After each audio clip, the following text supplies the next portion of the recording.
हरे कृष्णा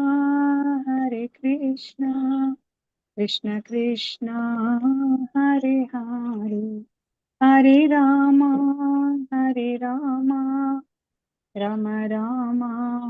हरे हरे हरे कृष्णा कृष्ण कृष्ण हरे हरे हरे राम राम राम हरे हरे हरे कृष्ण कृष्ण कृष्ण हरे हरे हरे राम राम राम हरे हरे हरे कृष्ण कृष्ण कृष्ण हरे हरे हरे राम राम राम हरे हरे हरे कृष्ण कृष्ण कृष्ण हरे हरे हरे राम राम राम हरे हरे हरे कृष्ण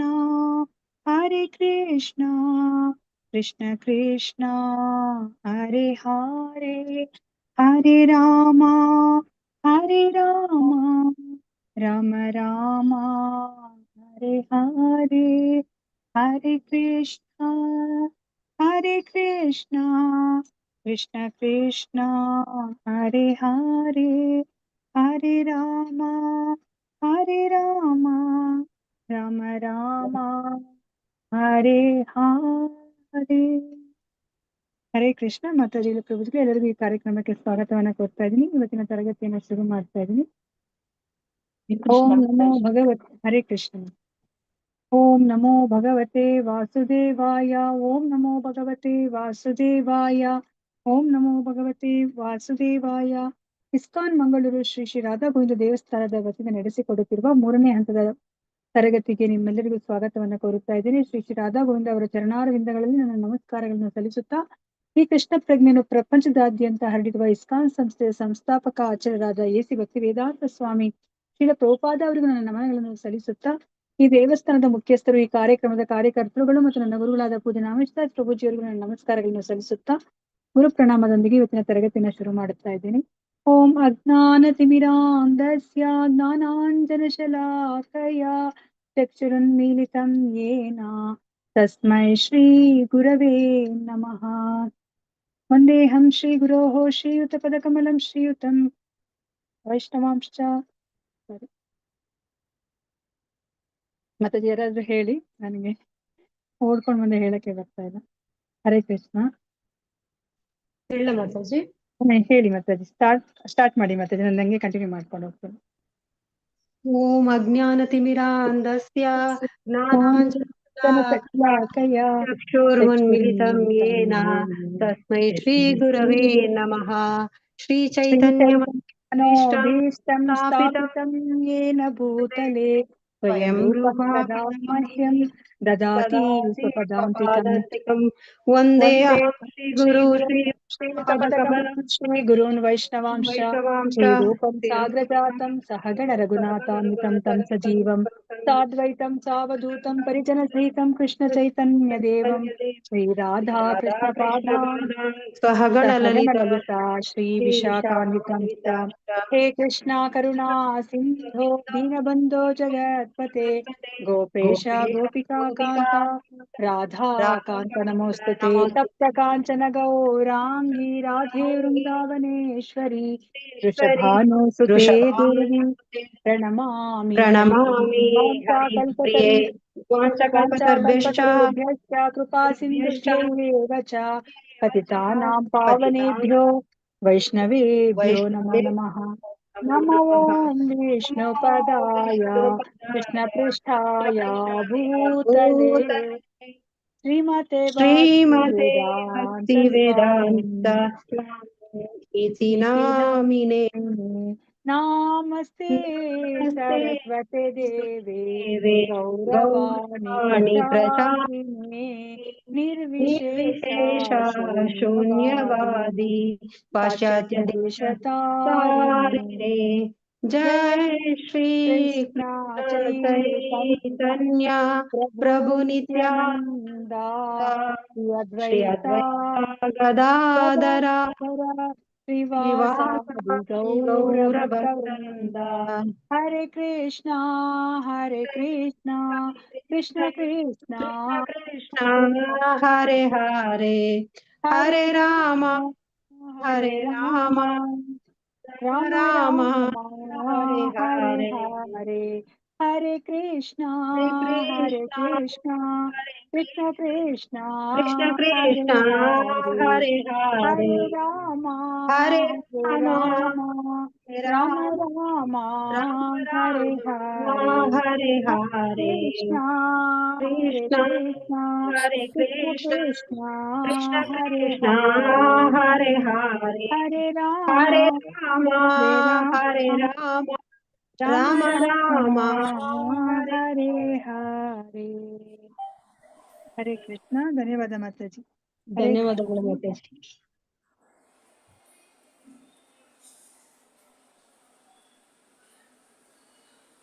ಹರೇ ಕೃಷ್ಣ. ಮತ್ತೊಮ್ಮೆ ಎಲ್ಲರೂ ಈ ಕಾರ್ಯಕ್ರಮಕ್ಕೆ ಸ್ವಾಗತವನ್ನ ಕೋರ್ತಾ ಇದ್ದೀನಿ. ಎಲ್ಲರೂ ಶ್ರೀ ಶ್ರೀ ರಾಧಾ ಗೋವಿಂದರಲ್ಲಿ ಪ್ರಾರ್ಥನೆ ಮಾಡ್ಕೊಳ್ಳಿ. ಈ ಭಕ್ತಿ ರಸಾಮೃತ ಸಿಂಧುವಿನ ಜ್ಞಾನ ನಿಮಗೆ ಚೆನ್ನಾಗಿ ಅರ್ಥ ಆಗಿ ಅದನ್ನು ನಿಮ್ಮ ಜೀವನದಲ್ಲಿ ಅಳವಡಿಸ್ಕೊಳ್ಳೋ ತರ ಆಗ್ಲಿ ಅಂತ ಹೇಳ್ಬಿಟ್ಟು ನಾನು ಸಹ ಶ್ರೀ ಶ್ರೀ ರಾಧಾ ಗೋವಿಂದರಲ್ಲಿ ಪ್ರಾರ್ಥನೆ ಮಾಡ್ಕೋತೀನಿ. ಈ ಜ್ಞಾನ ನಿಮ್ಗೆ ಅರ್ಥ ವೃತ್ತಿಯಲ್ಲಿ ತಲುಪಿಸುವಂತ ಶಕ್ತಿ ನನಗೆ ಕೊಡ್ಲಿ ಅಂತ ಹೇಳ್ಬಿಟ್ಟು ಹರೇ ಕೃಷ್ಣ ಕೃಷ್ಣ ಕೃಷ್ಣ ಹರೇ ಹರೇ ಹರೇ ರಾಮ ರಾಮ ರಾಮ ಹರೇ ಹರೇ. ಹರೇ ಕೃಷ್ಣ. ಹರೇ ಕೃಷ್ಣ. ನಾವಿವಾಗ ಏನಾದ್ರು ತಿಳ್ಕೊತಾ ಇದೀವಿ ಅಂತ ಹೇಳ್ಬಿಟ್ಟು ಯಾರಾದ್ರೂ ಹೇಳ್ತೀರಾ? ಸಂಕ್ಷಿಪ್ತವಾಗಿ ಯಾರಾದ್ರೂ ಹೇಳ್ತೀರಾ? ಹರೇ ಕೃಷ್ಣ ಮಾತಾಜಿ. ಹೇಳಿ ಪ್ರಭುಜಿ. ಮಾತಾಜಿ ನಿನ್ನೆ ಮಾತಾಜಿ ಹೇಳಿದ ಭಗವಂತನ ಜೊತೆ ಮಾತನಾಡುವ ಮೂಲಕ ಪ್ರೇಮ ಗಳಿಸಬಹುದು ಮತ್ತು ಯಾವುದೇ ನಿಯಂತ್ರಣ ತತ್ವ ಪಾಲಿಸದೆ ಈ ವ್ಯಾಸರ ಮಗ ಶುಕಮುನಿಗಳಿಗೆ ಹೇಳಿದ್ದು ದೇವೋತ್ತಮ ಪರಮ ಪುರುಷನಾದ ಪರಮ ಭಕ್ತನೊಬ್ಬ ನಿಮಗಿದ್ದಾನೆ. ಅವನು ಯಾವುದೇ ನಿಯಂತ್ರಕ ತತ್ವಗಳನ್ನು ಮಾಡದೆಯೇ ಅನೇಕ ಜನ್ಮಗಳ ಕಾಲ ಭಕ್ತಿ ಸೇವೆ ಮಾಡಿ ಗಳಿಸಿ ಬಹಳಷ್ಟು ದೈವಿ ಲಕ್ಷಣಗಳನ್ನು ಗಳಿಸಿದ್ದಾನೆ ಅಂತ. ಹುಟ್ಟಿದ ಕೂಡಲೇ ನಿರ್ಮಾಣವಾಗಿ ಕಾಡಿಗೆ ಹೋಗ್ತಾರೆ. ಅದಕ್ಕಿಂತ ಮೊದಲು ಅವರು ತಾಯಿ ಗರ್ಭದಲ್ಲೇ 16 ವರ್ಷ ಇರ್ತಾರೆ. ಯಾಕೆಂದ್ರೆ ಭೂಮಿಗೆ ಬಂದ ಕೂಡಲೇ ಮಾಯ ಆವರಿಸಿಕೊಳ್ಳುತ್ತೆ ಅಂತ ಆತ ಭೂಮಿಗೆ ಬರೋದಕ್ಕೆ ಹಿಂಜರಿತಾ ಇರ್ತಾರೆ ಅಂತ ಹೇಳಿದ್ರು. ಆಗ ಕೃಷ್ಣ ಬಂದು ವಾಗ್ದಾನ ಮಾಡ್ತಾರಂತೆ, ನಿನಗೆ ಮಾಯೆ ಯಾವುದೇ ಬಂಧನಕ್ಕೆ ಸಿಲುಕುವುದಿಲ್ಲ ಅಂತ ಆಶ್ವಾಸನೆ ಕೊಟ್ಟ ಮೇಲೇನೆ ಅವರು ಕಾಡಿಗೆ ಹೋಗ್ತಾರಂತೆ. ಆಮೇಲೆ ನಾರದರು ಪ್ರಹ್ಲಾದನ ಬಗ್ಗೆ ಹೇಳೋದು, ವಿಧಿಷ್ಠ ಮಹಾರಾಜನಿಗೆ ಗರ್ಭದಲ್ಲಿ ಇದ್ದಾಗಲೇ ಭಕ್ತಿಯ ಪ್ರಕ್ರಿಯೆಯನ್ನು ಪ್ರಹ್ಲಾದ ತಾಯಿಗೆ ಹೇಳಿಕೊಡ್ತಾರೆ.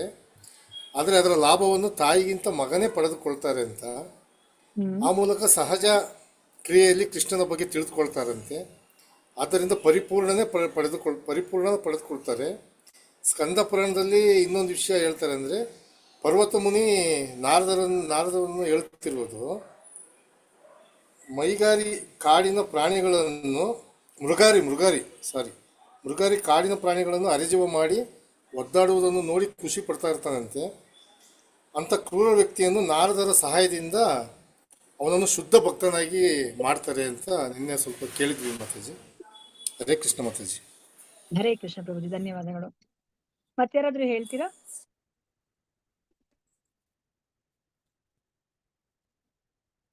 ಹರೇ ಕೃಷ್ಣ. ಹರೇ ಕೃಷ್ಣ ಮಾತಾಜಿ.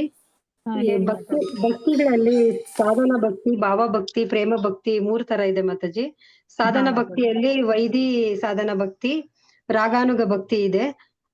ಇವಾಗ ನಾವು ವೈದಿ ಸಾಧನ ಭಕ್ತಿ ಹಂತದಲ್ಲಿ ಮಾಡ್ತಾ ಇದ್ದೀವಿ ಅಂತಂದ್ರೆ, ಗುರುಗಳ ಮೂಲಕ ಅವರು ಹೇಳ್ಕೊಟ್ಟಿರೋ ರೀತಿ ಪ್ರಿನ್ಸಿಪಲ್ಸ್ ಅವ್ರು ಯಾವ ತರ ಭಕ್ತಿ ಮಾಡ್ಬೇಕು ಅಂತ ಇದಾರೋ ಆ ತರ ಮಾಡ್ತಾ ಇದ್ದೀವಿ. ರಾಗಾನುಗ ಭಕ್ತಿ ಅಂತಂದ್ರೆ ಅದು ಸ್ವಯಂ ಪ್ರೇರಿತ ಭಕ್ತಿ. ಅದು ಅದಕ್ಕೆ ಗುರುಗಳು ಯಾರು ಇರೋದಿಲ್ಲ. ಅದಕ್ಕೆ ಎಕ್ಸಾಂಪಲ್ ಬಂದು ಗೋಪಿಕೆ ಸ್ತ್ರೀಯರು ಅಂತ ಹೇಳಿದ್ರು ಮಾತಾಜಿ. ಮತ್ತೆ ನೀವೊಂದು ಎಕ್ಸಾಂಪಲ್ ಹೇಳಿದ್ರಿ ಮಾತಾಜಿ. ಒಬ್ಬ ಹೊಸದಾಗಿ ಮದ್ವೆ ಆಗಿರೋ ಹೆಣ್ಣು ಬಂದು ಫಸ್ಟ್ ವೈದಿ ಸಾಧನ ಭಕ್ತಿಗೆ ಎಕ್ಸಾಂಪಲ್ ಆಗ್ತೈತೆ. ಅವಳು ಮಾಡೋ ಕೆಲಸಗಳೆಲ್ಲ ಒಂಥರ ಅವಳಿಗೆ ಹೇಳ್ಕೊಟ್ಟು ಮಾಡಿಸೋ ತರ ಮಾಡ್ತಾಳೆ. ಆಮೇಲೆ ಮತ್ತೆ ಒಂದ್ ಹಂತಕ್ಕೆ ಹೋದಾಗ ಅವಳು ರಾಗಾನುಗ ಭಕ್ತಿಗೆ ಚೇಂಜ್ ಆಗ್ತಾಳೆ ಅಂತ ಅರ್ಥ ಆಯ್ತು ಮಾತಾಜಿ. ಹರೇ ಕೃಷ್ಣ. ಸಹಜವಾಗಿ ಮಾಡ್ತಾಳೆ, ಯಾರು ಫೋರ್ಸ್ ಮಾಡೋದಿಲ್ಲ ಅಲ್ವಾ? ಹೌದು. ಹೌದು ಮಾತಾಜಿ. ಆವಾಗ ಸುಮ್ನೆ ಮಾಡ್ತಾ ಇರ್ತಾಳೆ, ಆಮೇಲೆ ಅವಳಿಗೆ ಭಾವನೆಯಿಂದ ಮಾಡ್ತಾಳೆ ಅಲ್ವಾ? ಅಯ್ಯೋ ನನ್ ಗಂಡ ಬಂದ ಮನೆಗೆ ಅವ್ರಿಗೆ ದಣಿವಾಗಿದೆ, ಅವ್ರಿಗೆ ನೀರ್ ಕೊಡೋಣ ಅಂತ ಹಂಗೆ ಬರುತ್ತೆ ಅಲ್ವಾ. ಅದು ಮತ್ತೆ ರಾಗಾನುಗ ಭಕ್ತಿ ಆಯ್ತಲ್ಲ ಮಾತಾಜಿ, ಅದು ಅಲ್ಲ, ಅದು ಭಾವ ಭಕ್ತಿ ಮಾತಾಜಿ. ಭಾವ ಭಕ್ತಿ. ರಾಗದ ಭಕ್ತಿ ಸಹಜವಾಗಿ ಮಾಡ್ತಾ ಇರ್ತೀವಿ ಅಷ್ಟೇ ಮಾತಾಜಿ. ಇವಾಗ ಯಾರು ಫೋರ್ಸ್ ಮಾಡಲ್ಲ. ಇವಾಗ ಅದೇ ಬಂದು ಸ್ವಯಂ ಸ್ಟಾರ್ಟಿಂಗ್ ಅಲ್ಲಿ ಪ್ರೇರಿತ ಅಪ್ಪ ಅಮ್ಮ ಭಕ್ತಿನ ಹೇಳ್ತಾರೆ, ರಾಗಾನುಗ ಭಕ್ತಿ. ರಾಗಾನುಗ ಭಕ್ತಿ. ಹೌದು, ಅಲ್ಲಿ ಭಾವ ಇರ್ಲೇಬೇಕು ಅಂತ ಇಲ್ಲ. ಇವಾಗ ನಾನು ನಿಮ್ ಜೊತೆ ಮಾತಾಡ್ತಿದ್ದೀನಿ, ನನಗೆ ಭಾವನಿಕೆ ಇರ್ಬೇಕಂತ ಏನಿಲ್ಲ. ಏನೋ ಮಾತಾಜಿ ಮಾತಾಡ್ತಿದಾರೆ, ನಾನು ಮಾತಾಡ್ತಾ ಇದ್ದೀನಿ ಅಲ್ವಾ. ನನಗೆ ಭಾವನಿಕೆ ಏನು ಇರ್ಬೇಕು ಅಂತ ಏನು ಇಲ್ಲ ಅಲ್ವಾ. ಬಟ್ ನನಗೆ ಇವಾಗ ನಂದಿನಿ ಮಾತಾಜಿ ಯಾರು ಏನಂತ ಗೊತ್ತಾದ್ಮೇಲೆ ನಂದಿನಿ ಮಾತಾಜಿ ಅಂತ ಹೇಳ್ಬಿಟ್ಟು ನಾನು ಬರ್ತೀನಿ ಅಲ್ವಾ. ಅಲ್ಲಿ ಭಾವನಿಕೆಯಿಂದ ಹೌದು ಅದನ್ನೇ ನಾನು ಮಾತಾಜಿ. ಭಾವನಿಕೆಯಿಂದ ಮಾಡ್ತೀನಿ. ಸೇಮ್ ಥಿಂಗ್ಸ್ ಎಲ್ಲ 4ರಲ್ಲೂ ಸೇಮ್ ಥಿಂಗೇ ಮಾಡ್ತಾ ಇದೀವಿ. ಬಟ್ ಇಲ್ಲಿ ಯಾರೋ ಹೇಳ್ತಾ ಇದಾರೆ ಅಂತ ಮಾಡ್ತಾ ಇದೀವಿ, ಆಮೇಲೆ ಸಹಜವಾಗಿ ಮಾಡ್ತೀವಿ, ಆಮೇಲೆ ಭಾವನಿಕೆಯಿಂದ ಮಾಡ್ತೀವಿ ಅಲ್ವಾ. ಇನ್ನೊಂದ್ ಸ್ವಲ್ಪ ಊಟ ಮಾಡಿ ಅಂತ ಹೇಳ್ಬಿಟ್ಟು ಅವ್ರು ಊಟ ಮಾಡಿದ್ರೆ ನಮ್ಗೆ ಸಂತೋಷ ತರ, ಇನ್ನೊಂದ್ ಸ್ವಲ್ಪ ಊಟ ಮಾಡಿ ಆ ತರ ಆ ಭಾವನಿಕೆಯಿಂದ ನಾವು ಅವ್ರಿಗೆ ಹೇಳ್ತಾ ಇದೀವಿ. ಅದೇನೇ ಸೇವೆಯನ್ನ ಮಾಡ್ತಾ ಇರೋದು, ಅದೇನೇ ಊಟ ಬಡಿಸ್ತಾ ಇರೋದು ನಾವು. ಬಟ್ ಅಲ್ಲಿ ಎಷ್ಟು ಚೇಂಜ್ ಆಗ್ತಾ ಇದೆ. ಸೊ ಅಲ್ಲಿ ಪ್ರೇಮ ಭಕ್ತಿಯಲ್ಲಿ ಅಲ್ಲಿ ಆ ಕಡೆ ಆಪೋಸಿಟ್ ಇಂದ ಬಂದಿರುವಂತಹ ಪ್ರೀತಿಯನ್ನು ನಾವು ಅನುಭವಿಸ್ತೀವಿ ಪ್ರೇಮ ಭಕ್ತಿಯಲ್ಲಿ. ನಮ್ಗೆ ಇವಾಗ ಕೃಷ್ಣ ಪ್ರೀತಿಸಿರೋದು ಅರಿವಾಗ್ತಿಲ್ಲ. ಬಟ್ ಆ ಪ್ರೇಮ ಭಕ್ತಿ ಹಂತಕ್ಕೆ ಹೋದಾಗ ಆ ಕೃಷ್ಣನ ಪ್ರೀತಿ ನಮ್ಗೆ ಗೊತ್ತಾಗುತ್ತೆ. ಇವಾಗ ನಮ್ ಗಂಡನೇ ಆಗ್ಲಿ ನಾವು ಚೆನ್ನಾಗಿ ನೋಡ್ಕೊಂಡು ಹಂತಕ್ಕೆ ಬಂದ್ರೆ ಅವ್ರು ಪ್ರೀತಿಸ್ತಾರೆ ನಮ್ಮನ್ನ ಅಲ್ವಾ. ಅದ್ ಗೊತ್ತಾಗುತ್ತೆ ನಮ್ಗೆ ಅಲ್ವಾ. ಅವರ ಪ್ರೀತಿಯ ಅನುಭವನ ನಾವು ಪಡಿಬಹುದು ಹೌದು ಅಲ್ವಾ. ಮಾತಾಜಿ. ಅದೇ ತರ ನಾವು ಕೃಷ್ಣನ ಪ್ರೀತಿಯ ಹೌದು. ಅನುಭವನ ನಾವು ಪಡಿತೀವಿ ಅಂತಾನೆ ಹೇಳ್ತಾ ಇರೋದು. ಹರೇ ಕೃಷ್ಣ. ಮತ್ತೆ ಇವಾಗ ನಾವ್ ಮತ್ತೆ ಇವಾಗ ಮಾತಾಜಿ, ಹೇಳಿ ಮತ್ತೆ. ಭಾವ ಭಕ್ತಿಗೆ ಇದು ಶಾಂತ ಭಾವ, ದಾಸ್ಯ ಭಾವ, ಸಖ್ಯ ಭಾವ, ವಾತ್ಸಲ್ಯ ಭಾವ, ಮಾಧುರ್ಯ ಭಾವ, ಆ ತರ ಅವೆಲ್ಲ ಭಾವ ಭಕ್ತಿಗೆ ಸೇರುತ್ತೆ ಅಂತ ಹೇಳಿದ್ರಿ ಮಾತಾಜಿ. ಮಾತಾಜಿ. ಅದು ರಾಗಾನುಗ ಭಕ್ತಿಯಲ್ಲಲ್ವಾ ಮಾತಾಜಿ ಕಲ್ತ್ಕೊಂಡಿದ್ ನಾವು. ಹೌದು ಮಾತಾಜಿ, ನಾನು ಭಾವ ಭಕ್ತಿ ಅಂತ ಅನ್ಕೊಂಡಿದ್ದೀನಿ ಮಾತಾಜಿ, ಎಮೋಷನಲ್ ಆಗೋದು ಅಂತ. ರಾಗ ಸರಿ. ಅದು ರಾಗಾನುಗ ಭಕ್ತಿಯಲ್ಲಿ ಈ ರಸದಲ್ಲಿ ನಾವು ಮಾಡ್ಬೋದು. ಸೊ ಅದ್ರಲ್ಲಿ ನಾವು ಅದು ತುಂಬಾ ಭಾವ ಮುಖ್ಯವಾಗಿ ಭಕ್ತಿ ಅಲ್ಲಿ ಬರಲ್ವಾ ತಿಳ್ಕೊಂಡಿರೋದು ಮಾತಾಜಿ? ಅವು ಶಾಂತ ಅವೆಲ್ಲ ಭಾವ ಭಕ್ತಿಯಲ್ಲಿ ಇದ್ದೇ ಬರಲ್ವಾ ಇರುತ್ತೆ ಮಾತಾಜಿ? ಮಾತಾಜಿ, ಇದ್ದೇ ಇರುತ್ತೆ. ನಾನಿವಾಗ ವಾತ್ಸಲ್ಯ ಭಾವದಲ್ಲಿ ಮಾಡ್ಬೋದು ಭಗವಂತನಿಗೆ, ಅದು ಭಾವನಿಕೆ ಆತರ. ರಾಗಾನುಗ ಭಕ್ತಿಯ ಮುಂದುವರೆದ ಭಾಗವೇ ಭಾವ ಭಕ್ತಿ ಅಲ್ವಾ ಮಾತಾಜಿ. ಹ್ಮ್. ಅಂದ್ರೆ ನಾವು ದಾಸಿ ರಸದಲ್ಲಿ ಮಾಡ್ಬೋದು, ಸಖ್ಯ ರಸದಲ್ಲಿ ಮಾಡ್ಬೋದು, ವಾತ್ಸಲ್ಯ ರಸದಲ್ಲಿ ಮಾಡ್ಬೋದು, ಮತ್ತೆ ಯಾವ್ದು ಮಾಧುರ್ಯ ರಸದಲ್ಲಿ ಮಾಡ್ಬೋದು. ಎಲ್ಲ ರಸದಲ್ಲಿ ಇರುತ್ತೆ. ಅದು ಶುರುವಾಗದೆ ನಿಮ್ಗೆ ಅಲ್ಲಿ ಏನು ರಾಗಾನುಗ ಭಕ್ತಿ ಹಂತದಲ್ಲಿ ಹೇಳ್ತಾರೆ. ಅದಾದ್ಮೇಲೆ ಭಾವ ಭಕ್ತಿಯಲ್ಲಿ ಅದು ದಿನ ರೀಇನ್ಫೋರ್ಸ್ ಆಗತ್ತೆ. ಅದು ನಿಷ್ಠವಾಗಿ ನಾವು ಮಾಡ್ತೀವಿ ಅದನ್ನೇನೆ. ಹೌದು ಮಾತಾಜಿ, ಅದು ಎಲ್ಲ ಭಾವಗಳು ಬಂದು ಸ್ವಯಂ ಪ್ರೇರಿತವಾಗಿ ಅವರು ಒಂದೊಂದು ಭಾವದಲ್ಲಿ ಮಾಡೋದು. ಅದು ರಾಘವನಿಕ ಭಕ್ತಿಯಲ್ಲೇ ಸೇರುತ್ತೆ ಮಾತಾಜಿ. ಇವಾಗ ಅರ್ಥ ಆಯ್ತು ನನಗೆ. ಹರೇ ಕೃಷ್ಣ ಮಾತಾಜಿ. ಹರೇ ಕೃಷ್ಣ ಮಾತಾಜಿ. ಅದ್ ಮುಂದುವರಿದ ಭಾಗ ಅಷ್ಟೇ ಮಾತಾಜಿ. ಪ್ರೇಮ ಭಕ್ತಿ ತನಕನೂ ಅದೇ ಹೋಗುತ್ತೆ, ಆ ರಸಗಳನ್ನೇ ಹೋಗುತ್ತೆ. ಓಕೆ, ಮತ್ತೆ ಯಾರಾದ್ರೂ ಹೇಳ್ತೀರಾ ಏನ್ ಅರ್ಥ ಆಗಿದೆ ಅಂತ ಹೇಳ್ಬಿಟ್ಟು? ಹರಿ ಬೋಲ್ ಮಾತಾಜಿ, ನಂದಿನಿ ಮಾತಾಜಿ. ಮತ್ತೆ ಯಾರಾದ್ರೂ ಹೇಳ್ತೀರಾ ಏನ್ ಅರ್ಥ ಮಾಡ್ಕೊಂಡ್ರಿ ಅಂತ ನೀವು ಭಾವ ಭಕ್ತಿ?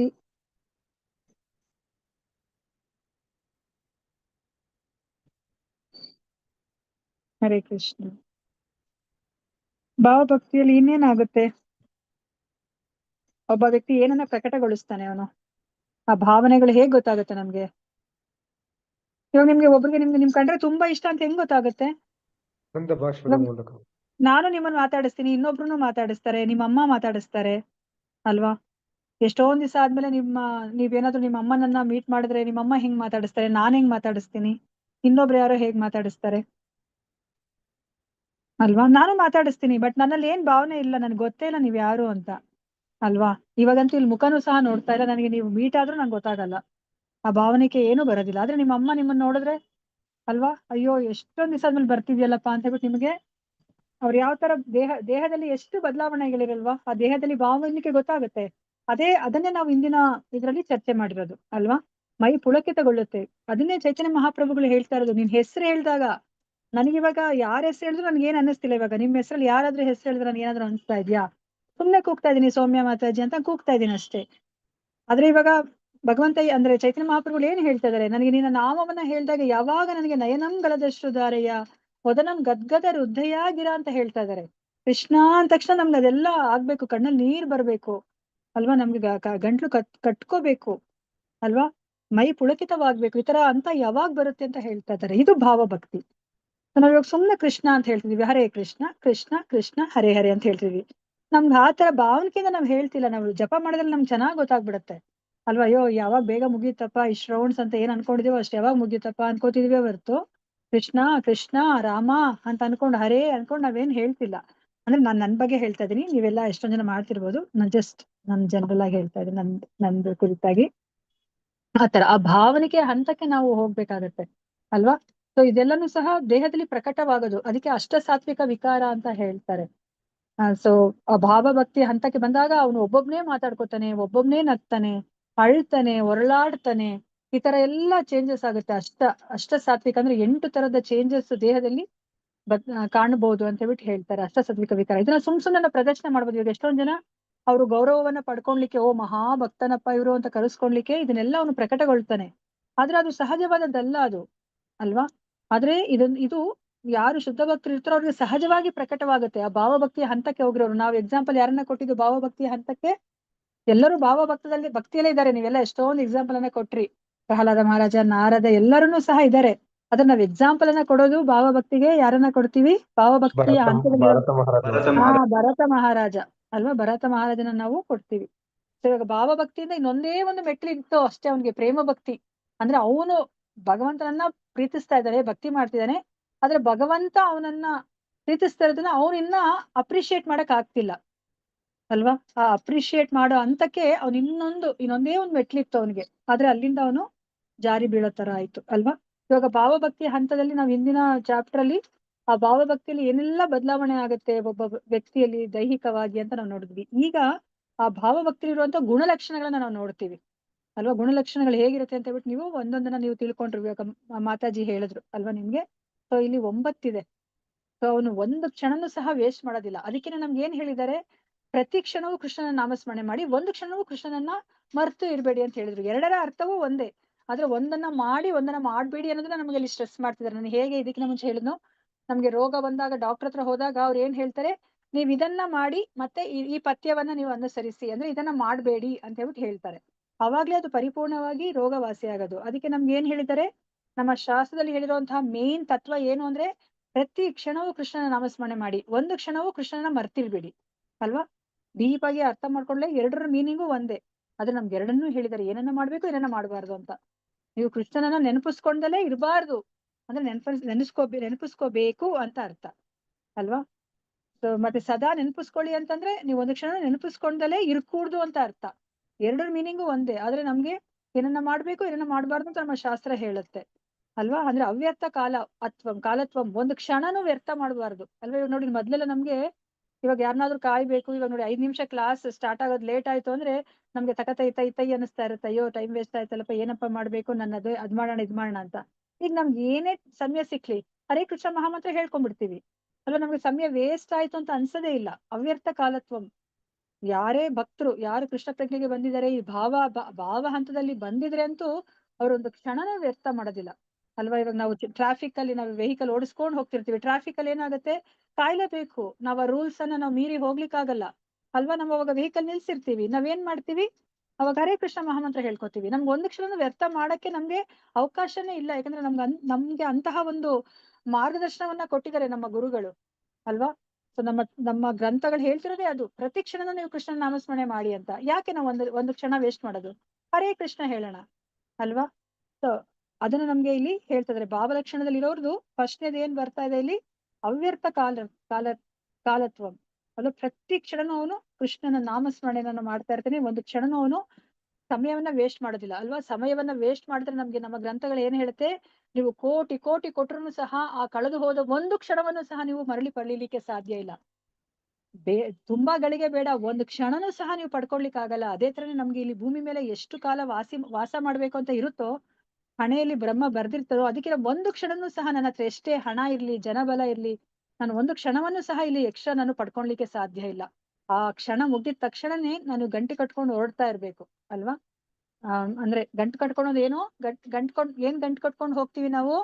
ಹೋಗ್ಬೇಕಾದ್ರೆ ಯಾವ ಗಂಟನ್ನ ಕಟ್ಕೊಂಡು ಹೋಗ್ತೀವಿ, ಪಾಪ ಪುಣ್ಯಗಳು. ನಾವು ಗಳಿಸಿರುವಂತಹ ಹಣವನ್ನೇ ಆಗ್ಲಿ, ಪಾಸ್ತಿಗಳನ್ನೇ ಆಗ್ಲಿ, ಅಥವಾ ಜನಬಲ, ನಮ್ಮ ಪವರ್ ಏನಿದೆ ಅದ್ ಯಾವ್ದನ್ನು ನಾವು ಕಟ್ಕೊಂಡು ಹೋಗಲ್ಲ ಅಲ್ವಾ. ಕಣ್ಣಿಗೆ ಕಾಣ್ದಲಿರುವಂತಹ ಗಂಟನ್ನ ಕಟ್ಕೊಂಡು ಹೋಗ್ತಾ ಇದೀವಿ, ಪಾಪ ಪುಣ್ಯದ ಗಂಟನ್ನ ಕಟ್ಕೊಂಡು ಹೋಗ್ತಾ ಇದೀವಿ ಅಲ್ವಾ. ಒಂದು ಕ್ಷಣನೂ ಸಹ ನಾವು ಈ ಭೂಮಿ ಮೇಲೆ ಇರ್ಲಿಕ್ಕಾಗೋದಿಲ್ಲ. ಸೊ ಅದಕ್ಕೆ ಕಾಲ ಅನ್ನೋದು ತುಂಬಾ ಮುಖ್ಯ. ಓಕೆ, ಆ ಸುದರ್ಶನ ಚಕ್ರ ಚಕ್ರ ಭಗವಂತನ ಸುದರ್ಶನ ಚಕ್ರ ಕಾಲವನ್ನ ಅದು ಪ್ರತಿನಿಧಿಸುತ್ತೆ ಅಲ್ವಾ. ಸೊ ಹೇಗೆ ಸುದರ್ಶನ ಚಕ್ರ ಎಲ್ಲವನ್ನ ಅದು ನಾಶ ಮಾಡ್ಬಿಡುತ್ತೋ, ಹಾಗೆ ಆ ಕ್ಷಣದಲ್ಲಿ ಎಲ್ಲವೂ ನಮ್ಮ ಏನು ನಮ್ದೆಲ್ಲವೂ ಸಹ ನಾಶವಾಗ್ಬಿಡುತ್ತೆ. ನಾವೇನ್ ಭೌತಿಕವಾಗಿ ಸಂಪಾದನೆ ಮಾಡಿರ್ತೀವೋ ಎಲ್ಲವೂ ನಾಶವಾಗ್ಬಿಡುತ್ತೆ ಅಲ್ವಾ. ಸೊ ನಮ್ಮ ದೇಹವನ್ನ ಬಿಟ್ಟು ನಾವು ನಮ್ಮ ಆತ್ಮ ಸೂಕ್ಷ್ಮ ಶರೀರದ ಸಮೇತ ಅದು ಇನ್ನೊಂದು ದೇಹಕ್ಕೆ ಅದು ಹೋಗುತ್ತೆ ಅಲ್ವಾ. ಯಾವ ದೇಹಕ್ಕೆ ಹೋಗುತ್ತೆ? ಯಾವ ದೇಹಕ್ಕೆ ಹೋಗುತ್ತೆ ನಮ್ಮ ನಮ್ಮ ಆತ್ಮ ಸೂಕ್ಷ್ಮ ಶರೀರದೊಂದಿಗೆ? ಯಾವ ಶರೀರಕ್ಕೆ ಹೋಗುತ್ತೆ? ಹರೇ ಕೃಷ್ಣ. ಏನ್ ಮಾತಾಜಿ? ಮಾತಾಜಿ ಯಾವ ಇನ್ನೊಮ್ಮೆ ಹೇಳಿ. ಇವಾಗ ನಮ್ಮ ದೇಹವನ್ನ ನಾವು ತ್ಯಾಗ ಮಾಡಿದ್ಮೇಲೆ ನಮ್ಮ ಆತ್ಮ ಸೂಕ್ಷ್ಮ ಶರೀರದೊಂದಿಗೆ ಇನ್ನೊಂದು ದೇಹಕ್ಕೆ ಹೋಗುತ್ತೆ ಅಲ್ವಾ. ನಮ್ಮ ಕರ್ಮಗಳು ಏನೇನ್ ಮಾಡ್ತೀವಿ ಅದ್ರ ಫಲವಾಗಿ ಮುಂದೆ ಹೋಗ್ತೀವಿ ನಾವು. ಹರಿ ಬೋಲ್ ಪ್ರಭುಜಿ ಅಲ್ವಾ. ನಾನ್ ಇಷ್ಟಪಟ್ಟೆ ನಾನು ಒಂದು ರಾಜನ ದೇಹಕ್ಕೆ ಹೋಗ್ಬೇಕು, ರಾಜನಾಗ್ಬೇಕು, ಅಂದ್ರೆ ರಾಜನ ಪುತ್ರನಾಗ್ಬೇಕು ಅಂದ್ರೆ ಆಗಲ್ಲ ಅಲ್ವಾ. ಅದು ಏನು ವಿಶ್ವಸುಂದರಿಯ ಮಗನಾಗ್ಬೇಕು ಮಗಳಾಗ್ಬೇಕು ಅಂದ್ರೆ ಆಗಲ್ಲ ಅಲ್ವಾ. ಅದು ಯಾವ್ದು ನಮ್ ಕೈಯಲ್ಲಿಲ್ಲ. ನಾವ್ ಹಿಂದಿನ ಜನ್ಮದಲ್ಲೇ ಆರ್ಡರ್ ಮಾಡ್ಬಿಟ್ಟಿದೀವಿ, ಜೀವನ ಮಾಡಿ ತೋರ್ಸಿದೀವಿ. ಭಗವಂತ ನನ್ಗೆ ಮುಂದಿನ ಜನ್ಮದಲ್ಲಿ ಇಂತಹ ಒಂದು ದೇಹ ಬೇಕು ಅಂತ ಆರ್ಡರ್ ಮಾಡ್ಬಿಟ್ಟಿದೀವಿ ಆಲ್ರೆಡಿ ಅಲ್ವಾ. ಜೀವನ ಮಾಡಿ ತೋರ್ಸಿದೀವಿ. ಅದೇ ತರದ ದೇಹ ಅಲ್ಲಿ ರೆಡಿ ಆಗ್ಬಿಟ್ಟಿರತ್ತೆ. ಅಲ್ಲಿ ರೆಡಿ ಆಗಿದ ತಕ್ಷಣ ನಾವಲ್ಲಿ ರವಾನೆ ಆಗ್ಬಿಡ್ತೀವಿ ಅಲ್ವಾ. ಸೊ ಅದಕ್ಕೋಸ್ಕರ ನಾವು ಒಂದು ಕ್ಷಣನೂ ಸಹ ನಾವು ಸಮಯವನ್ನ ವ್ಯರ್ಥ ಮಾಡೋ ಹಾಗಿಲ್ಲ. ಸೊ ನಾವು ಪ್ರತಿ ಕ್ಷಣವನ್ನು ನಾವು ಏನು ಸದ್ಬಳಕೆ ಮಾಡ್ಕೋಬೇಕಾಗುತ್ತೆ. ಭಗವಂತನ ನಾಮ ಸ್ಮರಣೆ, ಭಗವಂತನ ನಾಮ ರೂಪ ಗುಣ ಲೀಲೆಗಳನ್ನ ನಾವು ಸ್ಮರಿಸ್ತಾ ಇರ್ಬೇಕು. ಸೊ ಇದು ಅವ್ಯರ್ಥ ಕಾಲತ್ವ ಅಂತಂದ್ರೆ ಅದು. ಸೊ ಎರಡನೇದು ಏನ್ ತಿಳ್ಕೊಂಡ್ರಿ ನೀವು? ಶಾಂತಿ. ಅವನ ಅಂತರ್ಮುಖಿಯೂ ಸಹನಶೀಲನೂ ಆಗಿರುತ್ತಾನೆ ಅಲ್ವಾ. ಸುಮ್ನೆ ಸಿಕ್ತು ಯಾರೋ ಒಬ್ರು ಸಿಕ್ಕಿದ್ರು ಅಂದ್ರೆ ಬಡ ಅಂತ ಏನು ಮಾತಾಡೋದಿಲ್ಲ ಅಲ್ವಾ. ಅವನು ಆಂತರ್ಯದಲ್ಲಿನೇ ಅವನು ಭಗವಂತನ ಸ್ಮರಣೆ ಮಾಡ್ತಿರೋದ್ರಿಂದ ಯಾವಾಗ್ಲೂ ಭಗವಂತನ ಜೊತೆಲೇ ಇರ್ತಾನೆ. ಅವನ್ಗೆ ಅಲ್ಲಿ ಆಂತರ್ಯದಲ್ಲಿನೇ ಅವನ್ಗೆ ಸಂತೋಷ ಸಿಕ್ತಿದೆ ಅಂದ್ರೆ ಹೊರಗಡೆ ಯಾಕೆ ಅವನು ಹುಡುಕಾಡ್ತಾನೆ ಅಲ್ವಾ. ಸೊ ನಮ್ಗೆ ಏನಂದ್ರೆ ನಮ್ಗೆ ಆಂತರ್ಯದಲ್ಲಿ ನಮ್ಗೆ ಸಂತೋಷ ಇಲ್ಲ. ಅದಕ್ಕೆ ನಾವು ಹೊರಗಡೆ ಇರುವಂತಹ ವಸ್ತುಗಳಲ್ಲಿ, ಭೌತಿಕ ವಸ್ತುಗಳಲ್ಲಿ ಸಂತೋಷವನ್ನ ಹುಡುಕ್ತಾ ಇದೀವಿ ಅಲ್ವಾ. ಸೊ ನನ್ಗೇನಾದ್ರೂ ಈ ಒಂದು ಬಟ್ಟೆನ ಕೊಂಡ್ಕೊಂಡ್ರೆ ಸಂತೋಷ ಸಿಗುತ್ತಾ, ಅಥವಾ ಈ ಎಲೆಕ್ಟ್ರಾನಿಕ್ ಗ್ಯಾಜೆಟ್ಸ್ ಕೊಂಡ್ಕೊಂಡ್ರೆ ಸಂತೋಷ ಸಿಗುತ್ತಾ, ಕಾರ್ ಕೊಂಡ್ಕೊಂಡ್ರೆ ಸಂತೋಷ ಸಿಗುತ್ತಾ, ನೆಕ್ಲೇಸ್ ಕೊಂಡ್ಕೊಂಡ್ರೆ ಸಂತೋಷ ಸಿಗುತ್ತಾ, ಮೊಬೈಲ್ ಕೊಂಡ್ಕೊಂಡ್ರೆ ಸಂತೋಷ ಸಿಗುತ್ತಾ ಅಂತ ಹೊರಗಿನ ವಸ್ತುವಲ್ಲಿ, ಬಾಹ್ಯ ವಸ್ತುವಲ್ಲಿ ನಾವು ಹುಡುಕ್ತಾ ಇದೀವಿ ಅಲ್ವಾ. ಆದ್ರೆ ನಾವ್ ಯಾವಾಗ ಆ ಒಂದು ಭಾವ ಹಂತಕ್ಕೆ ಬರ್ತೀವೋ ಆಗ ನಾವು ಭಗವಂತನ ಜೊತೆ ಸದಾ ಸಂಪರ್ಕದಲ್ಲಿ ಇರ್ತೀವಿ ಅಲ್ವಾ. ಆನಂದಮಯಿ ಅವನು, ಆನಂದಮಯನಾಗಿರುವಂತಹ ಭಗವಂತನ ಜೊತೆ ನಾವು ಸಂಪರ್ಕದಲ್ಲಿದ್ದಾಗ ನಾವು ಸಹ ಆನಂದಮಯರಾಗೇ ಇರ್ತೀವಿ ಅಲ್ವಾ. ಅದಕ್ಕೆ ನಾವು ಅಂತರ್ಮುಖಿಯಾಗಿರ್ತೀವಿ. ನಮ್ಗೆ ಮಾತು ಬೇಡ ಅಂತ ಅನ್ಸುತ್ತೆ. ಯಾರಾದ್ರೂ ಬಂದು ಹರಟೆ ಹೊಡಿಯಕ್ ಬಂದ್ರೆ ನಮ್ಗೆ ಅವ್ಯರ್ಥ ಕಾಲತ್ವಂ ಅಲ್ವಾ, ವ್ಯರ್ಥ ಸಮಯ ಇವರು ಕಳೀತಾ ಇದ್ದಾರೆ ಅಂತ ಅನ್ಸುತ್ತೆ ಅಲ್ವಾ. ಸೊ ಮತ್ತೆ ಯಾವ್ದಕ್ಕೆ ಅವನು ಶೋಭೆಗೆ ಒಳಗಾಗೋದಿಲ್ಲ. ಅವನು ಯಾವಾಗ್ಲೂ ಸಹ ಅವನು ಗೊತ್ತಿದೆ ಅಲ್ವಾ, ರಾಕೆ ಕೃಷ್ಣ ಮಾರೆ ಕೃಷ್ಣ ರಾಕೆಕೆ ಅಲ್ವಾ. ಭಗವಂತನನ್ನ ಕಾಪಾಡ್ತಾನೆ ಅಲ್ವಾ. ಅವ್ನು ಕಾಪಾಡ್ಕೋಬೇಕು ಅಂತ ಅವ್ನಿಗೆ ಇಚ್ಛೆ ಇದ್ರೆ ಕಾಪಾಡ್ತಾನೆ. ಇಲ್ಲ ನಾನು ಈ ದೇಹವನ್ನ ಬಿಡ್ಬೇಕು ಅಥವಾ ನನಗೆ ಇಂತಹ ಒಂದು ಸ್ಥಿತಿಗೆ ಕರ್ಕೊಂಡು ಹೋಗ್ಬೇಕಂತ ಭಗವಂತನಿಗೆ ಇಚ್ಛೆ ಇದ್ರೆ ಆ ಒಂದು ಸ್ಥಿತಿಗೆ ನಾನು ಕರ್ಕೊಂಡು ಹೋಗ್ತಾನೆ. ಅದಕ್ಕೆ ಅವನಿಗೆ ಭಯನೇ ಇಲ್ಲ. ವೀತರಾಗ ಏನು ಭಯ ಯಾವುದು ಇರೋದಿಲ್ಲ ಅವ್ರಿಗೆ ಅಲ್ವಾ. ಆ ಭಾವಭಕ್ತಿಯ ಹಂತದಲ್ಲಿ ಇದ್ದವನಿಗೆ ಸಹನಾಶೀಲನಾಗಿರ್ತಾನೆ. ಮತ್ತೆ ಐಹಿಕ ಆಕರ್ಷಣೆಗಳಿಂದ ಅವನು ವಿರಕ್ತನಾಗಿರ್ತಾನೆ ಅಲ್ವಾ. ಅವನಿಗೆ ಐಹಿಕ ಆಕರ್ಷಣೆಗಳು ಯಾವ್ದು ಇರೋದಿಲ್ಲ. ಯಾಕಂದ್ರೆ ಒಳಗಡೆ ಅವನಿಗೆ ಆಂತರ್ಯದಲ್ಲಿನೇ ಎಲ್ಲನೂ ಇದೆ ಅಲ್ವಾ. ನಮ್ಗೆ ಒಳಗಡೆನೆ ಸಂತೋಷ ಇದ್ದಾಗ ನಾವ್ ಯಾಕೆ ಹೊರಗಡೆಯಿಂದ ನಾವು ಹೊರಗಡೆಯ ಆಕರ್ಷಣೆಗಳಿಗೆ, ಆಕರ್ಷಣೆಗಳಿಗೆ ನಾವು ಒಳಗಾಗ್ತೀವಿ ಅಲ್ವಾ. ಸೊ ನಾವು ಐಹಿಕ ಆಕರ್ಷಣೆಗಳಿಗೆ ನಾವು ಒಳಗಾಗೋದಿಲ್ಲ. ಸೊ ವಿರಕ್ತಿ ಅಲ್ವಾ, ವಿರಕ್ತನಾಗಿರ್ತಾನೆ. ಮತ್ತೆ ನಾಲ್ಕನೇದು ಏನ್ ಹೇಳ್ತಾ ಇದಾರೆ? ತನ್ನ ಕಾರ್ಯ ಚಟುವಟಿಕೆಗಳಿಗೆ ಪ್ರತಿಫಲವಾಗಿ ಲೌಕಿಕ ಮಾನವನ್ನು ಅವನು ನಿರೀಕ್ಷಿಸುವುದಿಲ್ಲ ಅಲ್ವಾ. ನೋಡಿ, ಇವಾಗ ನಾನೇನಾದ್ರೂ ಕ್ಲಾಸ್ ತಗೋತೀನಿ, ಕ್ಲಾಸ್ ತಗೊಂಡ್ಮೇಲೆ ಎಲ್ಲಾರು ನನಗೆ ಅಂದ್ರೆ ಗೌರವವನ್ನು ಕೊಡ್ಬೇಕು, ನನ್ಗೆ ಏನ್ ಹೇಳ್ತಾರೆ ಹೊಗಳ್ಬೇಕು ಅಥವಾ ಆತರ ಯಾವುದೇ ಒಂದನ್ನ ನಾವು ನಿರೀಕ್ಷೆ ಮಾಡಬಾರ್ದು ಅಲ್ವಾ. ನಮ್ಗೆ ಯೂಶಲಿ ನಮ್ಗೆ ಅಂತದೇ ಅಂತ ಅಲ್ವಾ ಟೆಂಡೆನ್ಸಿ. ನಾವು ಬೇರೆಯವರಿಗೆ ಒಂದು ಚಿಕ್ಕ ಸಹಾಯವನ್ನ ಮಾಡಿದ್ರು ಸಹ ಇವ್ರನ್ನ ನನ್ನನ್ನ ಜನ್ಮಾಂತರದಲ್ಲೂ ಅಥವಾ ಈ ಜನ್ಮ ಇರೋ ತನಕ ನಮ್ಮನ್ನ ನೆನಪಿಸ್ಕೋಬೇಕು ಅಂತ ನಾವ್ ಅನ್ಕೋತಾ ಇರ್ತೀವಿ ಅಲ್ವಾ. ಆದ್ರೆ ಈ ಒಂದು ಭಾವಭಕ್ತಿಯ ಹಂತಕ್ಕೆ ಹೋದವ್ರು ಯಾವ ತರ ಇರ್ತಾರೆ? ನಮ್ಗೆ ಚೈತನ್ಯ ಶಿಕ್ಷಾಷ್ಟಕದಲ್ಲೂ ಸಹ ಇದನ್ನ ಹೇಳ್ತಾರೆ ಅಲ್ವಾ. ಹೇಗಿರ್ಬೇಕು ನಾವು? ಈ ತರ ಇದ್ರೇನೆ ನಾವು ಆ ಒಂದು ಹರಿನಾಮವನ್ನ ನಾವು ಚೆನ್ನಾಗಿ ಹೇಳ್ಕೊಳ್ಲಿಕ್ಕೆ ಸಾಧ್ಯ ಅಂತ ಹೇಳ್ಬಿಟ್ಟು ಹೇಳ್ತಾರೆ. ಯಾರಿಗಾದ್ರೂ ಆ ಶ್ಲೋಕ ಜ್ಞಾಪಕ ಬರ್ತಾ ಇದೆಯಾ?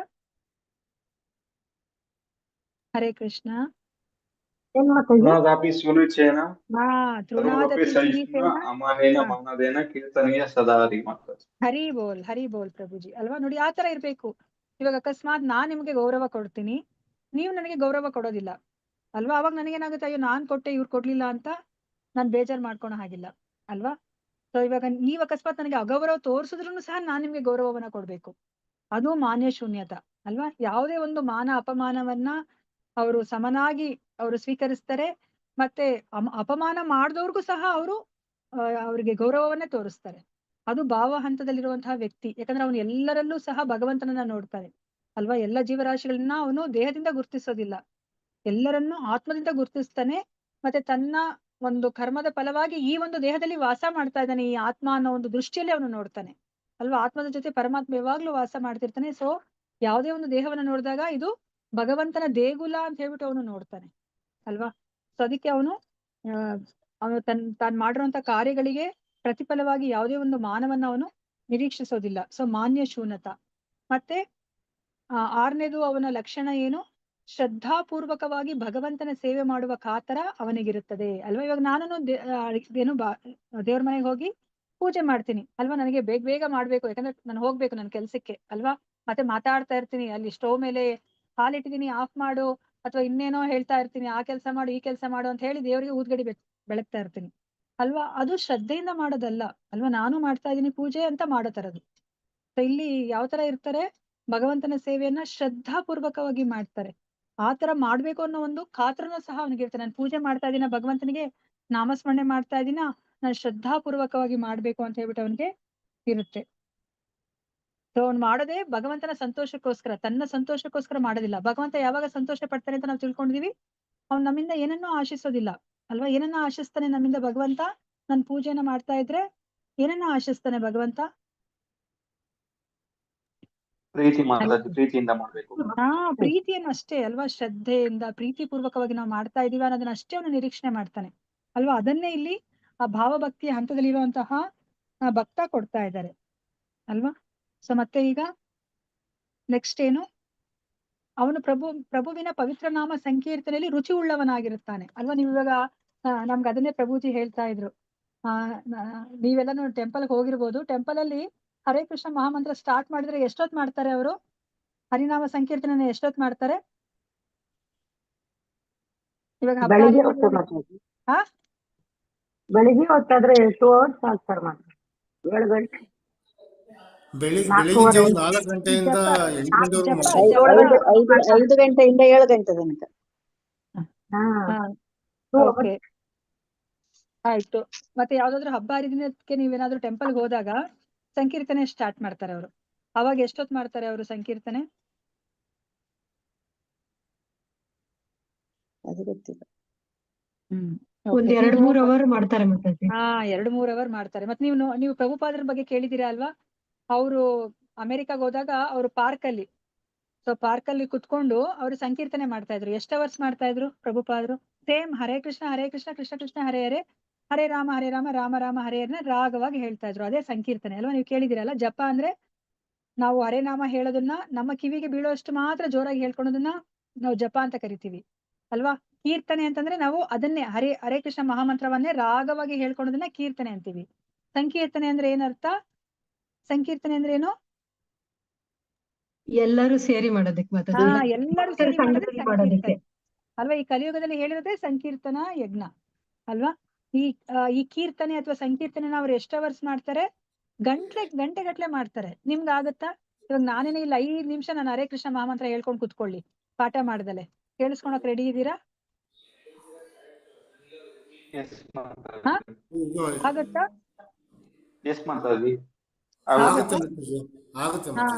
ಆಗುತ್ತಾ? ಓಕೆ, ಆಗುತ್ತೆ ಅಂದ್ರೆ ಹರಿ ಬೋಲ್ ಅಲ್ವಾ? ಆಗುತ್ತೆ ಅಂದ್ರೆ ನಿಮ್ಗೆ ಹರಿನಾಮದಲ್ಲಿ ರುಚಿ ಇದೆ ಅಂತ. ಇಲ್ಲಾಂದ್ರೆ ಕೇಳಿಸ್ಕೊಳಕ್ ಆಗಲ್ಲ. ಯಾವಾಗ ನಿಲ್ಲಿಸ್ಬಿಟ್ಟು ಬೇಗ ಪಾಠ ಯಾವಾಗ ಸ್ಟಾರ್ಟ್ ಮಾಡ್ತಾರಪ್ಪ ಇವ್ರು ಅಂತ ಅನ್ನಿಸ್ತಿರುತ್ತೆ ಅಲ್ವಾ? ಯಾರಿಗೆ ರುಚಿ ಇಲ್ವೋ ಅವ್ರು ಹಾಗೇನೆ, ಇದೇನಿದು 10 ನಿಮಿಷ ಆಯ್ತು ಹರೇ ಕೃಷ್ಣ ಮಹಾಮಂತ್ರ ಸ್ಟಾರ್ಟ್ ಮಾಡಿ ಇನ್ನ ಅದನ್ನೇ ಹೇಳ್ತಿದಾರಲ್ಲ ಅಂತ ಅನ್ಸುತ್ತೆ. ಹರಿನಾಮದಲ್ಲಿ ಯಾರಿಗೆ ರುಚಿ ಉಳ್ಳವರಾಗಿರ್ತಾರೋ ಅವ್ರಿಗೆ ಮಾತ್ರನೇ ಇದನ್ನ ಕೇಳಿಸ್ಕೊಳಕ್ಕೆ, ಶ್ರವಣನೇ ಆಗ್ಲಿ ಕೀರ್ತನೆ ಅಂದ್ರೆ ಅವ್ರಾಗಿ ಅವ್ರು ಹಾಡ್ಲಿಕ್ಕೆ ಆಗ್ಲಿ ಸಾಧ್ಯ ಆಗತ್ತೆ. ಸೊ ಅದನ್ನ ಇಲ್ಲಿ ಇವಾಗ 7ನೇದಾಗಿ ಹೇಳ್ತಾ ಇದಾರೆ. ಅವನು ಪ್ರಭುವಿನ ಪವಿತ್ರ ನಾಮ ಸಂಕೀರ್ತನೆಯಲ್ಲಿ ರುಚಿ ಉಳ್ಳವನಾಗಿರ್ತಾನೆ. ಸೊ ಇದಕ್ಕೆ ಏನಂತಾರೆ? ಸಮುತ್ಕಂಠ ಅಂತ ಹೇಳ್ಬಿಟ್ಟು ಸಾರಿ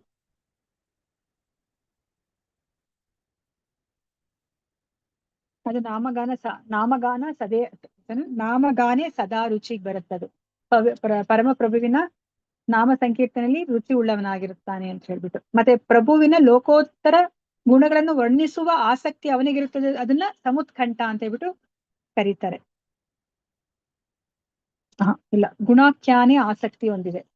ಸಾರಿ.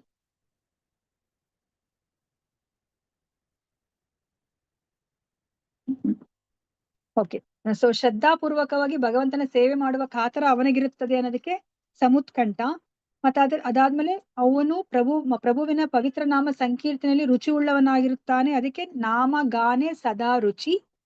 ಮತ್ತೆ ಪ್ರಭುವಿನ ಲೋಕೋತ್ತರ ಗುಣಗಳನ್ನ ವರ್ಣಿಸುವ ಆಸಕ್ತಿ ಅವನಿಗಿರುತ್ತದೆ, ಅದು ಗುಣಾಖ್ಯಾನೆ ಆಸಕ್ತಿ, ಗುಣ ಆಖ್ಯಾನೆ ಆಸಕ್ತಿ. ಮತ್ತೆ ಕೊನೆಯದು ತದ್ವಸತಿ ಸ್ಥಳೆ ಪ್ರೀತಿ, ಪ್ರಭುವಿನ ಲೀಲಾಕ್ಷೇತ್ರಗಳಾದ ಮಥುರಾ, ವೃಂದಾವನ ಹಾಗೂ ದ್ವಾರಕಾ ಪಟ್ಟಣಗಳಲ್ಲಿ ಜೀವಿಸುವುದು ಅವನಿಗೆ ಪ್ರೀತಿ. ಸೊ ಇದು 9 ಲಕ್ಷಣಗಳಿದೆ. ಇದನ್ನ ಭಕ್ತಿ ರಸಾಮೃತ ಸಿಂಧುವಿನಲ್ಲಿ ಇದರ ಕುರಿತಾಗಿ ಒಂದು ಶ್ಲೋಕ ಇದೆ. ಓಕೆ, ಆ ಶ್ಲೋಕದಲ್ಲಿ ಈ 9 ಸಹ ಒಂದೊಂದು ಪದದಲ್ಲಿ ವರ್ಣನೆ ಮಾಡಿದ್ದಾರೆ. ಸೊ ಫಸ್ಟ್ನೇದ್ ನಾವ್ ಏನ್ ತಿಳ್ಕೊಂಡ್ವಿ? ಅವನು ಭಗವಂತನ ಭಕ್ತಿ ಸೇವೆಗೆ ತನ್ನೆಲ್ಲ ಕಾಲವನ್ನ ವಿನಿಯೋಗಿಸಲು ತಹತಃ ಪಡುತ್ತಾನೆ. ಅವನು ನಿಷ್ಕ್ರಿಯನಾಗಿರಲು ಇಷ್ಟಪಡುವುದಿಲ್ಲ. ದಿನದ 24 ಗಂಟೆಗಳ ಕಾಲವೂ ಅಡೆತಡೆ ಇಲ್ಲದ ಸೇವಾ ನಿರತನಾಗಿರುವುದಷ್ಟೇ ಅವನ ಅಪೇಕ್ಷೆಯಾಗಿರುತ್ತದೆ. ಇದನ್ನ ಏನಂತ ಕರೀತಾರೆ? ಒಂದು ವರ್ಡಲ್ಲಿ ಹೇಳ್ಬೇಕು ಅಂತಂದ್ರೆ ಏನಂತ ಕರೀತಾರೆ? ಈ ಫಸ್ಟ್ನೇ ಗುಣಲಕ್ಷಣವನ್ನ, ಭಾವಭಕ್ತಿಯ ಫಸ್ಟ್ನೇ ಗುಣಲಕ್ಷಣ. ಹರೇ ಕೃಷ್ಣ.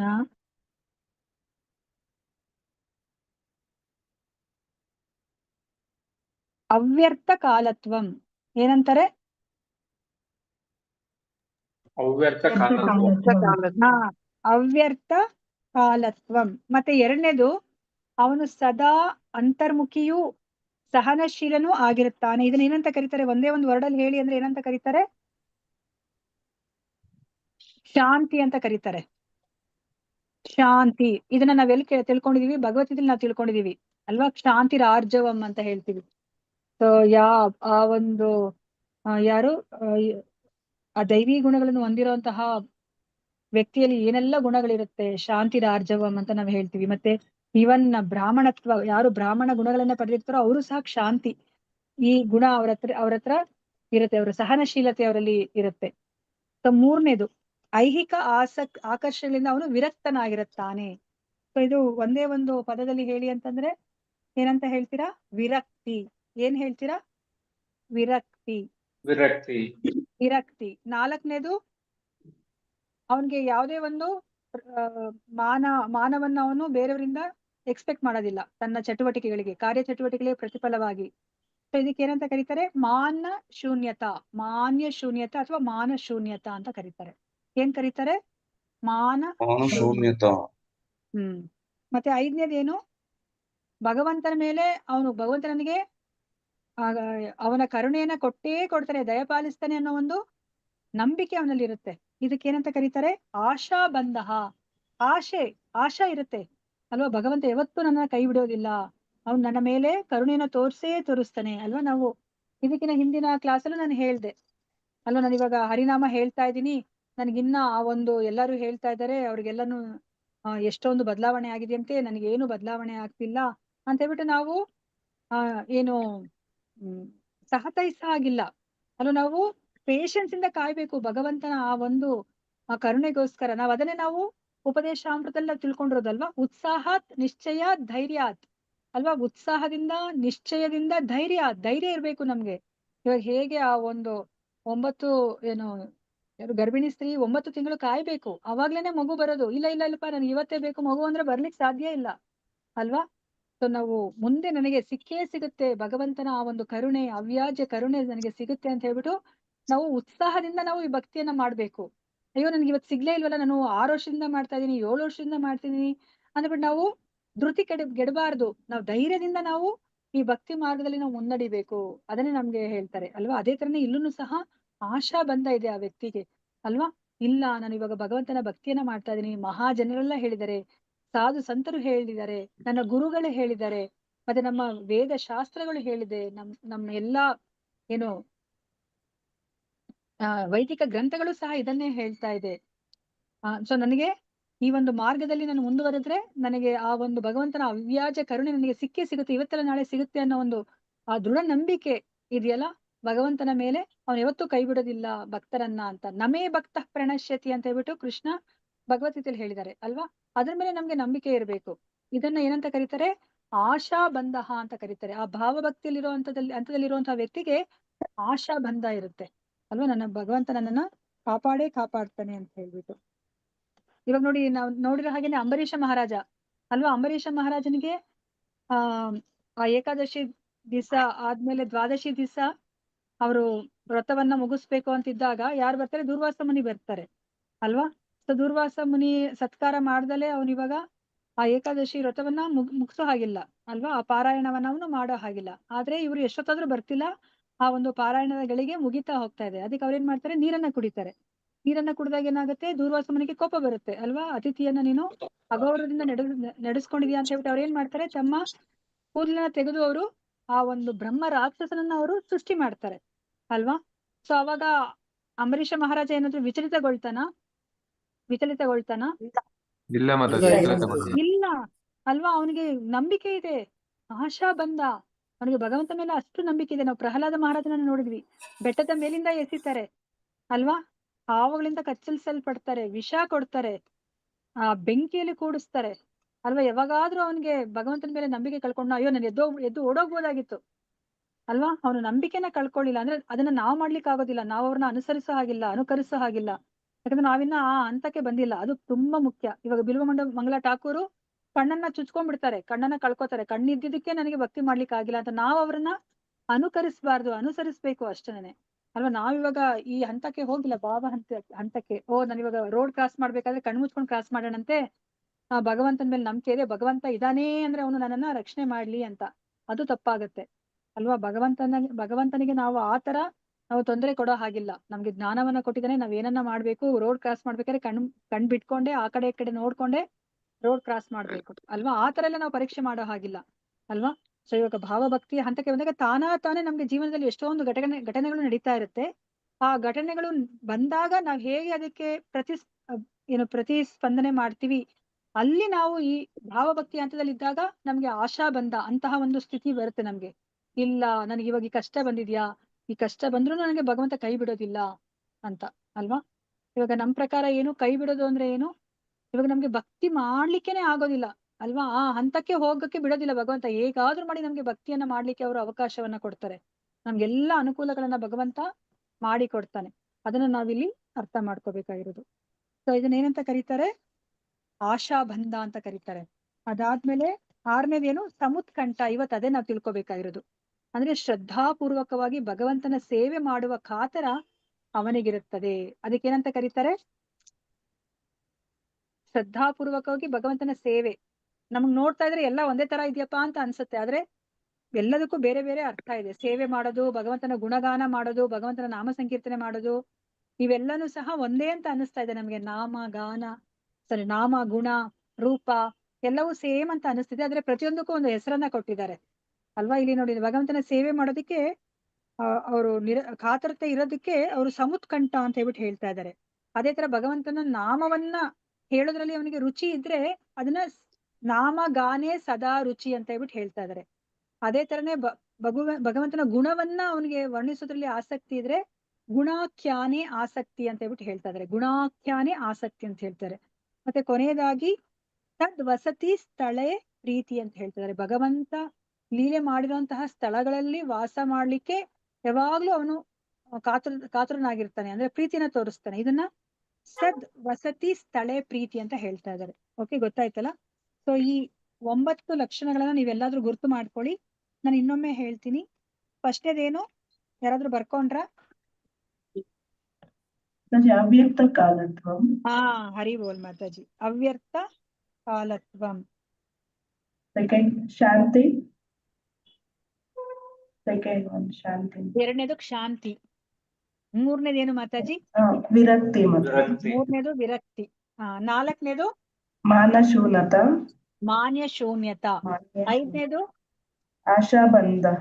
ಆಶಾಬಂಧ. 6ನೇದು ಸಮುತ್ಕಂಠ. 7ನೇದು ನಾಮಗಾನೇ ರುಚಿ. ನಾಮಗಾನೆ ಸದಾ ರುಚಿ. ಸದಾ ನಾಮಗಾನೆ ಸದಾ ರುಚಿ. ರುಚಿ. ಹ್ಮ್. 8ನೇದು ಮಾತಾಜಿ ಇದು ಗುಣತ್ಯಾನಿ ಅದ್ ನೆಕ್ಸ್ಟ್ ವರ್ಡ್ ಗೊತ್ತಾಗಿಲ್ಲ. ಗುಣಾಖ್ಯಾನೆ ಆಸಕ್ತಿ ಮಾತಾಜಿ, ಇಲ್ಲೇ ಇದೆಯಲ್ಲ ಆಸಕ್ತಿ. ಗುಣಾಖ್ಯಾನೆ ಆಸಕ್ತಿ. ಆಸಕ್ತಿ. 9ನೇದು ಸತ್ವಸತಿ ಸ್ಥಳೆ ಪ್ರೀತಿ. ಸ್ಥಳೆ ವಸತಿ ಸ್ಥಳ, ಭಗವಂತ ವಸತಿ ಮಾಡಿರುವಂತ ಸ್ಥಳದಲ್ಲಿ ಪ್ರೀತಿ. ಅಂದ್ರೆ ನಿನ್ನ ವಸತಿ ಸ್ಥಳದಲ್ಲಿ ಪ್ರೀತಿ. ಆ ಭಾವಭಕ್ತಿ ಇರೋನ್ಗೆ ಮಥುರಾಗ್ ಹೋಗೋಣ. ಇವಾಗ ನೋಡಿ, ನನಗೆ ಹೇಳಕ್ ಆಗಲ್ಲ ನಾನು ಹೋಗಿ ಮಥುರಾದಲ್ಲಿ ಇದ್ಬಿಡ್ತೀನಿ, ಅಲ್ಲೇ ವಾಸ ಮಾಡ್ತೀನಿ, ಇಲ್ಲಿ ಇದೆಲ್ಲ ವೈಂಡ್ ಅಪ್ ಮಾಡಿ ಅಂತ ನಾನು ಹೇಳಕ್ ಆಗಲ್ಲ ಅಲ್ವಾ. ಆದ್ರೆ ಭಾವಭಕ್ತಿ ಅಂತದಲ್ಲಿ ಇರೋರ್ಗೆ ಅವ್ರಿಗೆ ಯಾವಾಗ್ಲೂ ಹಾಗೆ ಇರುತ್ತೆ. ಅವ್ರು ಮಾಡ್ತಾರೆ ಕೂಡ ಎಲ್ಲವನ್ನ ವೈಂಡ್ ಅಪ್ ಮಾಡಿ ಅವರು ಮಾಯಾಪುರದಲ್ಲೋ, ವೃಂದಾವನದಲ್ಲೋ, ದ್ವಾರಕಾದಲ್ಲೋ, ಮಥುರಾದಲ್ಲೋ ಹೋಗಿ ಅವರು ವಾಸ ಮಾಡ್ಬಿಡ್ತಾರೆ ಅಲ್ವಾ. ಮನುಷ್ಯ ಜನ್ಮ ಸಿಕ್ಕಿರೋದೇ ಅಪರೂಪ. ಈಗ ಸಿಕ್ಕಿದ್ಯಾ, ಸೊ ನನಗಿವಾಗ ನನಗೇನು ಮೇಜರ್ ಆಗಿ ಯಾವ್ದೋ ಒಂದು ಏನು ಏನ್ ಹೇಳ್ತಾರೆ ಕರ್ತವ್ಯ ಅಂತ ಇಲ್ವಾ. ಸೊ ಅವಾಗ ಅವ್ರೇನ್ ಮಾಡ್ತಾರೆ, ಗಂಟು ಮೂಟೆ ಕಟ್ತಾರೆ.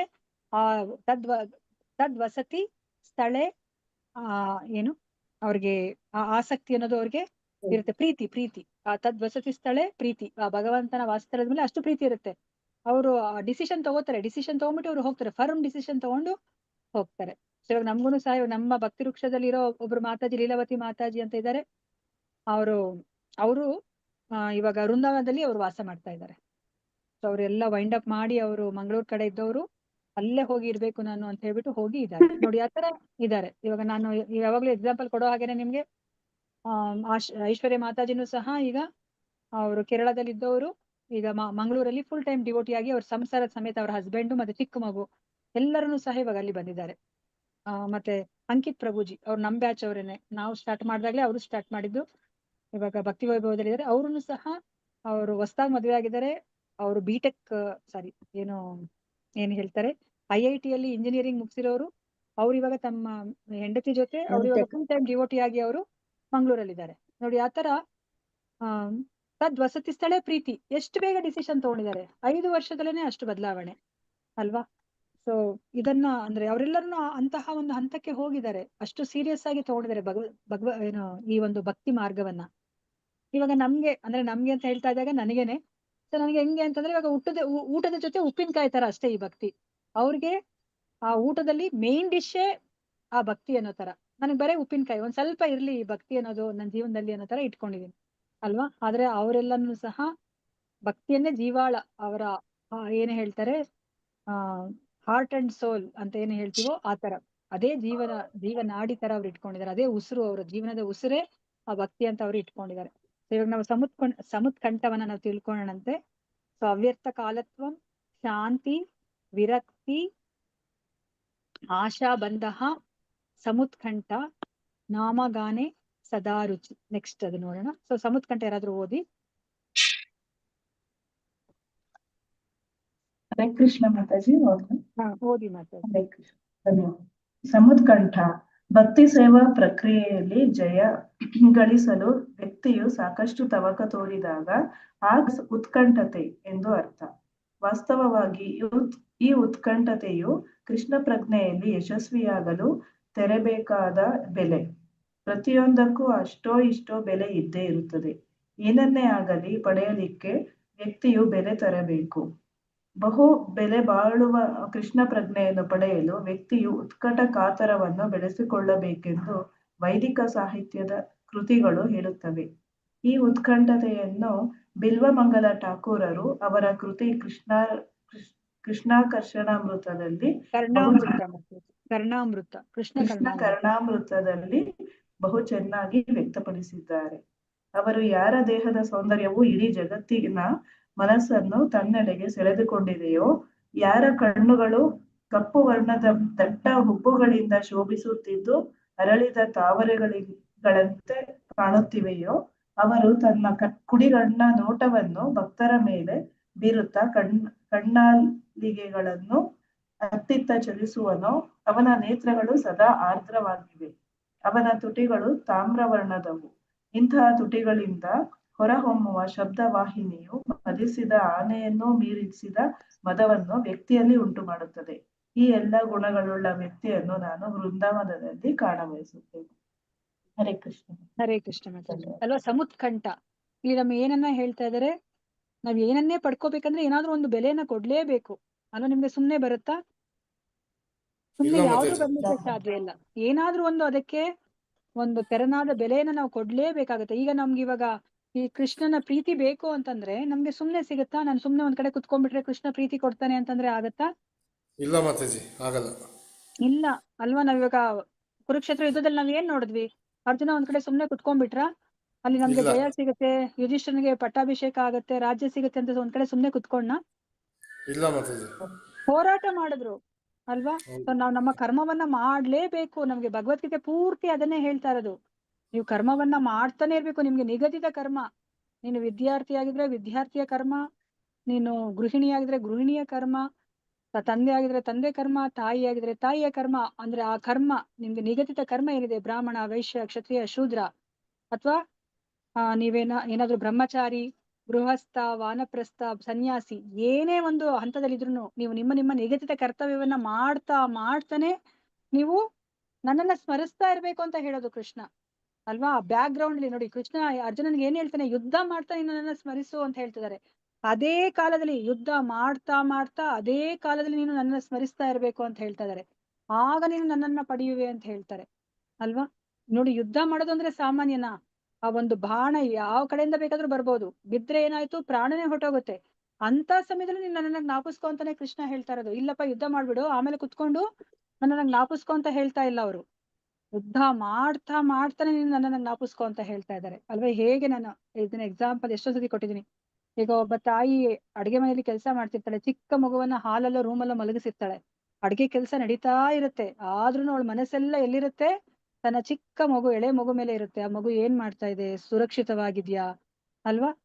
ಸೊ ಅದರ ಕ್ಷೇಮದ ಬಗ್ಗೆ ಯಾವಾಗ್ಲೂ ಯೋಚನೆ ಮಾಡ್ತಿರ್ತಲ್ಲ ಮಗುವಿನ ಬಗ್ಗೆ. ಅದೇ ತರನೇ ನಾವು ಅಷ್ಟೇ ನಮ್ಮ ಕರ್ತವ್ಯವನ್ನ ಮಾಡ್ತಾ ಬ್ಯಾಕ್ ಗ್ರೌಂಡ್ ಅಲ್ಲಿ ನಾವು ಕೃಷ್ಣನ ನೆನಪನ್ನ ನಾವು ಇಟ್ಕೊಂಡಿರ್ಬೇಕು ಅಲ್ವಾ? ಸೊ ಇಲ್ಲಾಂದ್ರೆ ನಾವು ಕೃಷ್ಣನ ಪಡಿಲಿಕ್ಕೆ ಸಾಧ್ಯ ಇಲ್ಲ. ಅದಕ್ಕೆ ಇಲ್ಲಿ ಸಮುತ್ಕಂಠ ಅಂತಂದ್ರೆ ನಾವು ಕೃಷ್ಣನ ಪಡಿಬೇಕು ಅನ್ನೋ ಒಂದು, ಆ ಸೇವೆ ಮಾಡ್ಬೇಕು ಅನ್ನೋ ಒಂದು ನಮ್ಗೆ ಆ ಕಾತುರತೆ ಇರ್ಬೇಕು.